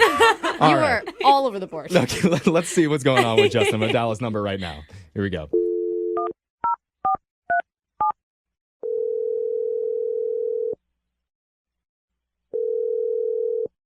Hello? Hey, I'm looking for Justin. Yeah, this is Justin. Hey, Justin. How's it going? My name's Jeffrey from the radio show Brooke and Jeffrey in the Morning. Who's this? It's a morning radio show, Brooke and Jeffrey in the Morning. You've never heard of it? Okay. I don't listen to the radio. Sorry. Low blow there. Okay. Well, I'm calling because we're kind of mad at you, Justin. Whoa, that's coming off hot. Well, Jeffrey. sorry. That's not it. You're going to throw shade at me. I got to throw it back. Okay. But we're mad at you. We're mad at you on behalf of one of our listeners. I really don't understand what you're calling me about. One of our listeners told us she went on a date with you recently. You started acting really weird towards her, and you kind of just gave up halfway through dinner. I think I know who you're talking about. Yeah? Her name's Cammy. Yep, Cammy. And you really hurt her feelings and therefore hurt my feelings. I think more than anything, she's just confused, Justin. And angry inside. No, well, I know. It's not that dramatic, man. She just wants to know why you're not calling her back and what changed. So Cammy, you guys know Cammy? She called you? Yeah. She emailed our show, and we spoke to her about your date, and she had a great time with you. I'm not really sure what to tell you or how much you guys already know, but I just realized, we're two different types of people, Cammy and I. Honestly, things just couldn't work out between us. So wait, hold on. Like, was there a moment that told you that? Because why would you just, stop making eye contact with her? Why wouldn't you say, oh, man, you know what? I don't know that this is going to work out. Here's the thing. I went into the dinner really hopeful, but it was really loud in the restaurant, and maybe I didn't quite hear what she ordered. But, when the plates arrived, I saw that she ordered this one plate called the surf and turf. Yeah, every steakhouse has the surf and turf. They did invent that term, Yeah. so you know. Yeah. I don't want to go into a whole lot of details about it, but it just wasn't okay with me. But didn't you specifically... so you're cheap. Yeah. Hold on. We don't know why it wasn't okay. No, but, I mean, I don't get it, though, because she said that you told her to order anything she wanted and that the company credit card was paying for it. Yeah, if anything, it's on you. Look, this is going to sound really weird. Okay. So surf and turf includes lobster. Okay. Well, I actually have two pet lobsters God. at Shut home up. that I love and care for. Shut They're very up. dear to me. What? No, you don't. You're okay eating beef, a big cow, but because you have a pet lobster at home? I don't just have one. I have two. I have two lobsters, and they are awesome. And, I don't have a pet cow. I don't know anybody who has a pet cow. But if I did know somebody, I wouldn't eat a cow in front of them. That actually makes sense. I'm not saying I agree, but he has logic. What are you talking about? What have you talked about your pet lobsters? This is so weird, dude. What are you expecting when you go to a steakhouse? Listen, look, they're two tiny lobsters. One is named Snip, and the other's named Leonardo da Vinci. Oh, that's really cute. That's really cute. But, I mean... Look, I told you, I knew you would think it was weird. I hear them laughing. I knew it. Look, but they mean a lot to me. And I just wasn't expecting to see her order lobster to eat in front of me. Well, did Cammy know that you owned two lobsters before she put in her order? I don't think we got to that point. We had talked about other stuff. So wait, I don't understand. That's so unrealistic. How is she supposed to respect feelings that she doesn't even know about? Yeah, I understand that, but look, can you imagine from my perspective, right? Yeah. One of the lobster on her plate, looked like Snip. Yeah. Oh. Wow. Wow, that must have very traumatic for you. Yeah. As soon as I saw that, I couldn't even look at her because every time I looked over there, I felt like I was going to cry. As like she was eating my pet. Justin, Okay. What a good pet owner. I got to be honest with you, man. Not in a million years would I have guessed that this was the reason you weren't calling her back. I'm guessing Cammy couldn't have guessed either. Let's find out if Cammy could have guessed because, Justin, I need to tell you, she's been on the other line listening, and she wants to talk to you. She's been on the phone this whole time? Yes, she has. Yeah. Wow. Hi. Justin, this has to be made up. Like, I listened to this whole thing, and I was like, this just sounds like you don't want to say what the real thing is. So whatever you're, like, on the spot on the radio. I get it. It's weird. But at this point, like, what is the reason? You don't believe him. No. Cammy, I'm being honest. Things were great, and then I saw you bite into it looked like one of my pets. Don't they all look the same? No, they do not all look the same. Why would you take her there, though? It was your suggestion to go to this. No, it was a steakhouse. It wasn't a lobster house. It was a steakhouse. I can see that. Wow. I mean, now that you know this, Cammy, do you feel bad at all? Well, I can't feel bad for eating lobster at a nice restaurant and like. Don't say Okay. it. Don't say Is it that you can't feel bad or you won't feel bad? Oh, man. I can't feel bad about that. I don't. And this is why I knew at one point in the dinner that nothing would work out between us. I mean, I'm sorry. This just sounds crazy. How am I supposed to? Well, how am I supposed to say that you're eating something that looks like my friend? That's a pretty good way to say it. Then you probably should have just said that. You know what's weird to me is that you don't even feel bad. You know, now that you know, like, because you had a chance to like say what was wrong. You didn't say what was wrong. You just got quiet and you made me feel bad. And now it's just like I'm so evil for eating lobster in a nice restaurant where we ate meat. Okay. Like you like steak, and cows have more personality. I'm sorry. Now we're gonna compare. Wow. You don't understand. Lobsters are great companions. How? I kind of want a lobster. How is a lobster a great companion? You never have to walk them. They're never going to pee on the floor.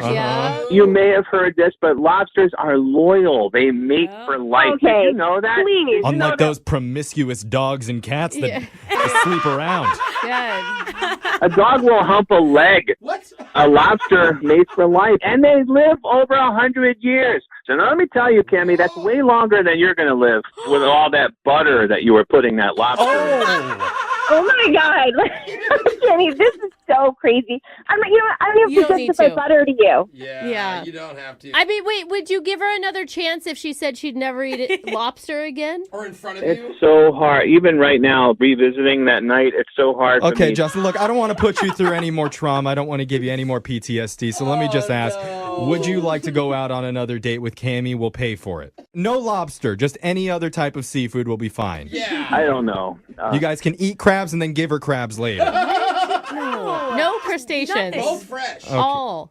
No. I don't know. This is a terrible way to start a relationship. But everything else was so Tough to come back bro. from. I don't know. I think we've gone too far down the hole. I don't think we can recover after the butter and the Leonardo da Vinci lot or whatever his name is. Leonardo da Vinci, like the painter. Yeah, sorry. Yeah. But This is just too much for me. I'm not interested anymore either. You guys are worried about him being triggered. I'm triggered by this whole conversation. We're both scarred. it just doesn't end up well. Well, I hope you never go out on a date and somebody eats like a dog or a kitten in front of you. Oh my God. I really. That's a I hope that too. Thank you for that. What restaurants are you going to? Everybody's had a first date that just didn't go according to plan. Oh, yeah, for sure. You know, Most of them. Whether you showed up 20 minutes late or accidentally called them by the wrong name. Ooh, yeah. Or they got back together with their ex in the middle of appetizers. Oh. It's always awkward. I told you to get off your phone. Now look what happened. Couldn't even make it to the main course. Yeah, but, I'd almost prefer those bad dates to the ones where you can't think of a bad moment. Because at least you know. Yeah, that's true. You have an answer. But That's interesting. one of our listeners has been going crazy trying to figure out why the night took a turn for the worst. And now she's at an all-time low, calling a bunch of morons on the radio for help. So here we are. Cammy, I'm sorry that you've been reduced to this. Oh, man. Thank you. Yeah, this is terrible. Yeah. He was like, I said I would never do this. Yep. And here I am. Yeah. So tell us about the guy that brought you to this new low. What's his name? His name's Justin. Justin, okay. Where'd you meet Justin? On an app. All right. I don't know if you've been on apps recently, but it's like hit and miss, but like more like a million misses. Yeah. We hear that a lot from our listeners. Were you excited about Justin, though? Yeah, no, I was. I mean, most guys now, like, they're really quick to be kind of overtly sexual. you know, and it's just like, ugh, it's so gross. Yeah. And then this guy, though, like, he was sweet and he's sincere. Like, it just, like, refreshing, I guess. And then... So by sweet and sincere, you mean he didn't ask to exchange nudes in the first 5 minutes? Yeah. It's like the bar is so low. Yeah. It's just like, this the bar is very low. He just said, how are you? And then it's I'm like, creepy. I'm like, ew. Yeah. Don't ask me normal things. I'm sorry, but we're on Tinder, okay? If you say hello, that means you want it. Boom, here's a pic, girl. What's up? Yeah, so Poor Cammy. really sweet and sincere, not asking you for anything. What did you guys do for your date? Well, it took a while for us to get there, first of all. Like, we had talked on the phone for, like, 2 weeks. Whoa. Wait. Hold on. You had an actual phone conversation? I know. Are you it's sure weird. that he's actually into women? Even then, are you sure he's not 80 years old? Yeah. I think it's a better question. No, but all jokes aside, even the last time I really clicked with somebody, it's when you actually talk and call and, like, that is, like, a whole new level nowadays. That's awesome. It makes me nervous just It even does. thinking about making that phone call. Yeah. When you're about to answer, you're nervous. You're like, oh Yeah. my God, we're really going to talk here. So you right. guys were clicking. Yeah, it was good. And then he said we were going to go to a steakhouse for dinner. Good choice. We got there, and he was handsome, and he seemed like, you know, like, we hadn't FaceTime, but he looked like his pictures. Like, he sounded like himself. Like, sometimes you meet somebody, you're like, oh, that's who you are in real life? I didn't think that was going to happen. But, no. That's what the nudes are for. They show you who they really are. Even the nudes are Photoshopped. Yeah. Watch out.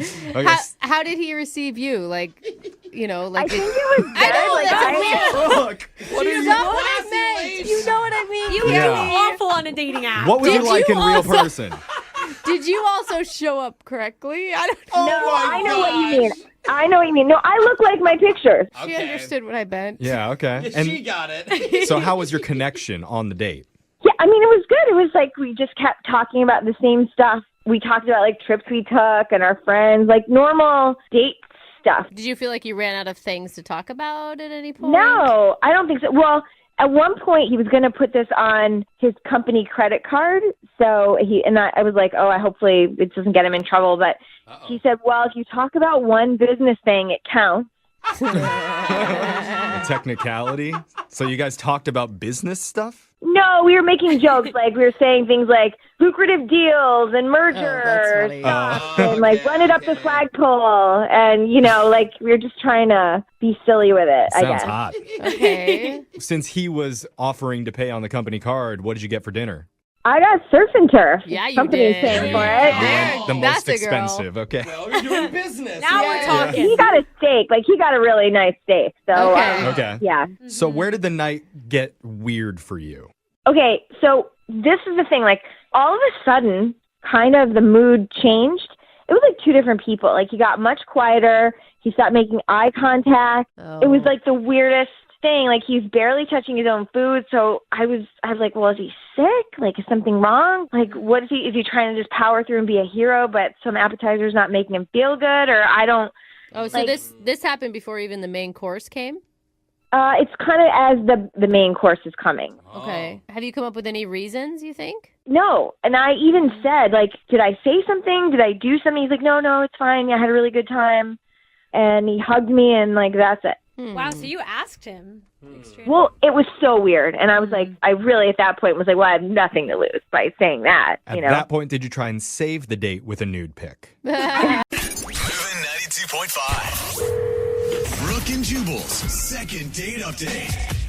The actual date on today's second date update is crazy. All right. So this girl emailed us. She actually went car shopping with a guy on their first date. And he ended up buying her a car. Stop it. That is not true. No, it's not true at all. I was going to say. The car shopping part was true. I made up the rest. Morgan is on the phone with us right now to do a second date update. She wants us to call a guy named Graham today to find out why he won't call her back. How are you, Morgan? I'm good. How are you, Jubal? Good. So you went car shopping on your first date, huh? Yes, we did. That actually sounds kind of fun to me. Of course it That's does. because you buy more cars in 1 year than anyone I've ever met in my life. I like going on test drives. I don't think a girl would enjoy doing it. But Morgan, how does somebody go car shopping on a first date? Well, we met at the gym, and we'd been seeing each other there for like 2 months. All right. And I was hoping he would ask me out, but he didn't. So finally I was like, hey, man, let's go out sometime. So this isn't like a brand new thing that you guys actually know each other pretty well. I mean, yeah, like we see each other, you know, a couple times a week, and we always say hi and have like at least a conversation. But you've never seen each other outside of the gym. This would be your first out of the gym experience together. Correct. Okay. When you asked him to hang out, did he know that it was like a date situation, or did he think you were going out as friends? I think he knew it was a date because what he said was, the reason I haven't asked you out is I don't have a car right now. Oh. He's like, my car's in the shop. So, Well, that had to feel good for you when you finally got up the nerve to ask him out, and he was like, hey, I've been thinking about asking you out too. yeah. Yes, it did. All right, so he doesn't have a car, and you offered to go buy him a car? That's very nice. Generous. No, didn't buy him a car, but since he didn't have one, I thought it would be nice to go car shopping together. Okay, but it's nice. Why skip drinks and the normal date stuff and go to car shopping? I don't know. I thought it would be like a fun activity and a good way of helping him out. I actually think that would be cool. If I didn't have a car and a girl asked me out, and I was like, well, you know, I don't really have any transportation. I don't want to take you on the bus. And she's like, well, it'd be fun to go car shopping. I'll take you. I would think that would be a fun date, actually, Morgan. So long as you avoid the drinks before the test drive. Yeah. Did he seem to enjoy it? Yeah, we had a really great time. Like, it was like a fun thing to do on a date. Is there anything that happened while you guys were out looking at cars that you think was awkward for him, or? The only thing that came to mind is, like, once I introduced us as, like, a married couple. Like, they asked if we were, you know, and I was like, oh, yeah, that, you know, yeah. And I thought it was hilarious, and he did not laugh. Okay. So maybe that was it. Maybe he was like, oh, man, that's a little crazy. I mean, if that happened to you, Jubal, would you think that this girl is automatically thinking marriage off the first date? It depends how she did it. If you looked at him while you were saying it and you're like, yes, we're husband and wife, then I'd be a little creeped out. Did he seem upset by that, or? No, I wouldn't say upset. He just looked really uncomfortable. All right. Yeah. Did you guys kiss or anything? Get in the back seat of one of those cars? Anything? Really give it a test drive. Yeah. No, the date ended in a hug. Have you guys talked at all since your date? I mean, you were friends at the gym. I'm assuming that Weirdly, I have not seen him at the gym at all, but we have been texting like a little bit, but I definitely feel like he's blowing me off. Okay, so not a good sign. He's responding to your texts. What's he saying? Just like basic conversation. Like, LOL, I know, me too, whatever. But Okay, nothing. so it feels like he's avoiding you. I think he's blowing me off, but I can't be for sure, so that's why I need your help. Okay, well, we'll play a song, come back, call him, get him on the phone, and get your second date update.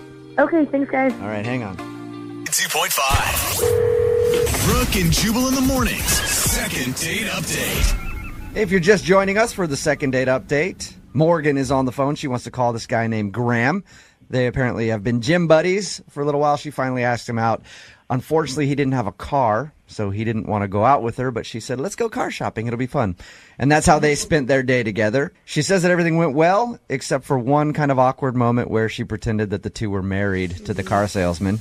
Yeah. And he seemed a little weirded out by that, but other than that, everything seemed cool. And now they've talked a little bit, but it's obvious that he's avoiding her. Morgan, are you ready to give him a call and find out if he is actually avoiding you? Yes, I am ready. All right. Anything else you can think of that might have caused him to not want to see you again? No, everything was really great. It was really natural and fun, and like I was thinking about it, and that was pretty harmless. Like, he wasn't upset. It wasn't that big of a deal. Okay. And you haven't seen him at the gym at all? No. I will say, as someone who's dated like everybody at my gym, if you get somebody to change their gym schedule, then you might have done You've something done something wrong. Yeah. All right, Morgan, here we go. I'm going to dial his phone number right now, see if we can get him on the phone, okay? Okay.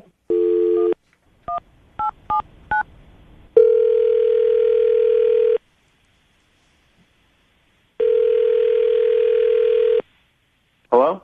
Hi, can I speak to Graham, please? This is Graham. Graham, how are you? This is Jubal from Brooke and Jubal in the Morning. Like the radio? Yeah. Just like the radio. How you doing? Fine. I'm calling you because you recently went out on a date with one of our listeners, and they've been trying to get a hold of you. You know who I'm talking about? I think so. Morgan? Yeah. Why aren't you calling Morgan back? This is kind of weird. Like, I don't feel like it's any of your business, really. Well, it kind of is my business because Morgan actually asked me to call you and find out if you're avoiding her. Well, I'm not. You're not avoiding her? I mean, I've been texting her and stuff, so I don't know. Okay. But she says she's been trying to see if you'll go out on another date with her, and you've been very unresponsive, and then she also hasn't seen you at the gym. So she's confused and feels like you don't want to see her again. That's not true? I mean, I want to see her again for sure. It's just, I'm in a bit of a situation right now that just prevents me from pursuing it at the moment. Okay. Is it the car situation? She told you about my car situation? Yeah, she just told us that she asked you out on a date at the gym, and you said you couldn't go out because you didn't have a car at the time, it was in the shop, and so you went car shopping together. Which sounds like a fun date. Yeah. That's why I'm asking, is it because you don't have a car? Well, all right. So between you and me, I do have a car. It's not that. So you lied about the car? Well, I didn't. Well, I kind of had to because you guys, if you keep this between us, the deal is that at the moment I'm like kind of locationally up in the air. Are you living in your car? Yes. Oh, all right. Hey, I'm sorry to hear that, man. I'm temporarily staying in my car because I had a really bogus job like 4 months ago. So I quit and I couldn't find anything right away, and then rent was due and I had to, leave my spot. And so it basically came down to the fact that it was like, I want to go on a date with Morgan, but literally everything I own is in my car. So it's kind of weird to show up and be like, hey, welcome to my home. Okay, so you haven't been avoiding Morgan because you don't want to see her. You've been avoiding her because the situation that you're in right now doesn't feel ideal to be dating somebody and might not be that attractive to her. Exactly, yeah. And I'm guessing that's why you're not at the gym, is because you can't afford the membership right now. Well, the gym is actually the one thing that I do have because I use it to shower and make myself presentable, and I just know when Morgan goes, so I try to avoid those times. Do you feel like she's not going to want to see you if she found this information out? She seems like she's pretty nice. Yeah. Yeah, I mean, I know she's really nice. She's definitely one of the coolest people I've met in a really long time, but I just I don't want to it up. So I don't think you have to worry too much. I dated a guy that lived in his car. Didn't end well, but I still dated him. Yeah, my situation's going to change, and when it does, then I'm going to really pursue this. She's a great girl, and but I just don't want to start off on a bad foot. Well, then what can I tell her then? Because she had us call you because she wanted to find out if you're avoiding her. If I just tell her, hey, he's not avoiding you, just trust me, just hang out for a little while and he'll be back, that's going to sound kind of weird. Don't you think you should just be honest with her and see what she says? I mean, I guess. I don't know, but I'd rather tell her myself, Perfect. I can actually make that happen for you, Graham, because she's actually on the other line listening. Serious? Yeah. I gotta go, you guys. Hold up a second, Graham. We just need 1 second with you. Graham? Hello? Morgan? Wait, I'm so confused about what just happened. I'm pretty sure he hung up on us. I mean, I'm guessing he's probably embarrassed or something. I want to get him back on the phone, though, because I want you guys to talk. Yeah, I mean, I'd love to talk to him about it. Did you know that he lived in his car? No, I mean, but to be fair, I only see him at the gym, so... Yeah. Does it bother you? I have questions about it for sure. All right, I'm going to try to get him back on the phone, see if we can talk to him, okay? Okay.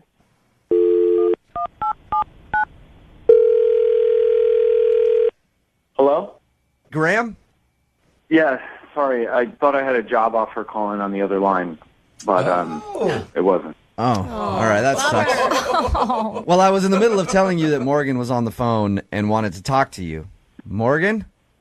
Hello. Hey, Morgan. How are you? I'm good. How are you? I'm okay, I guess. So, I had no idea.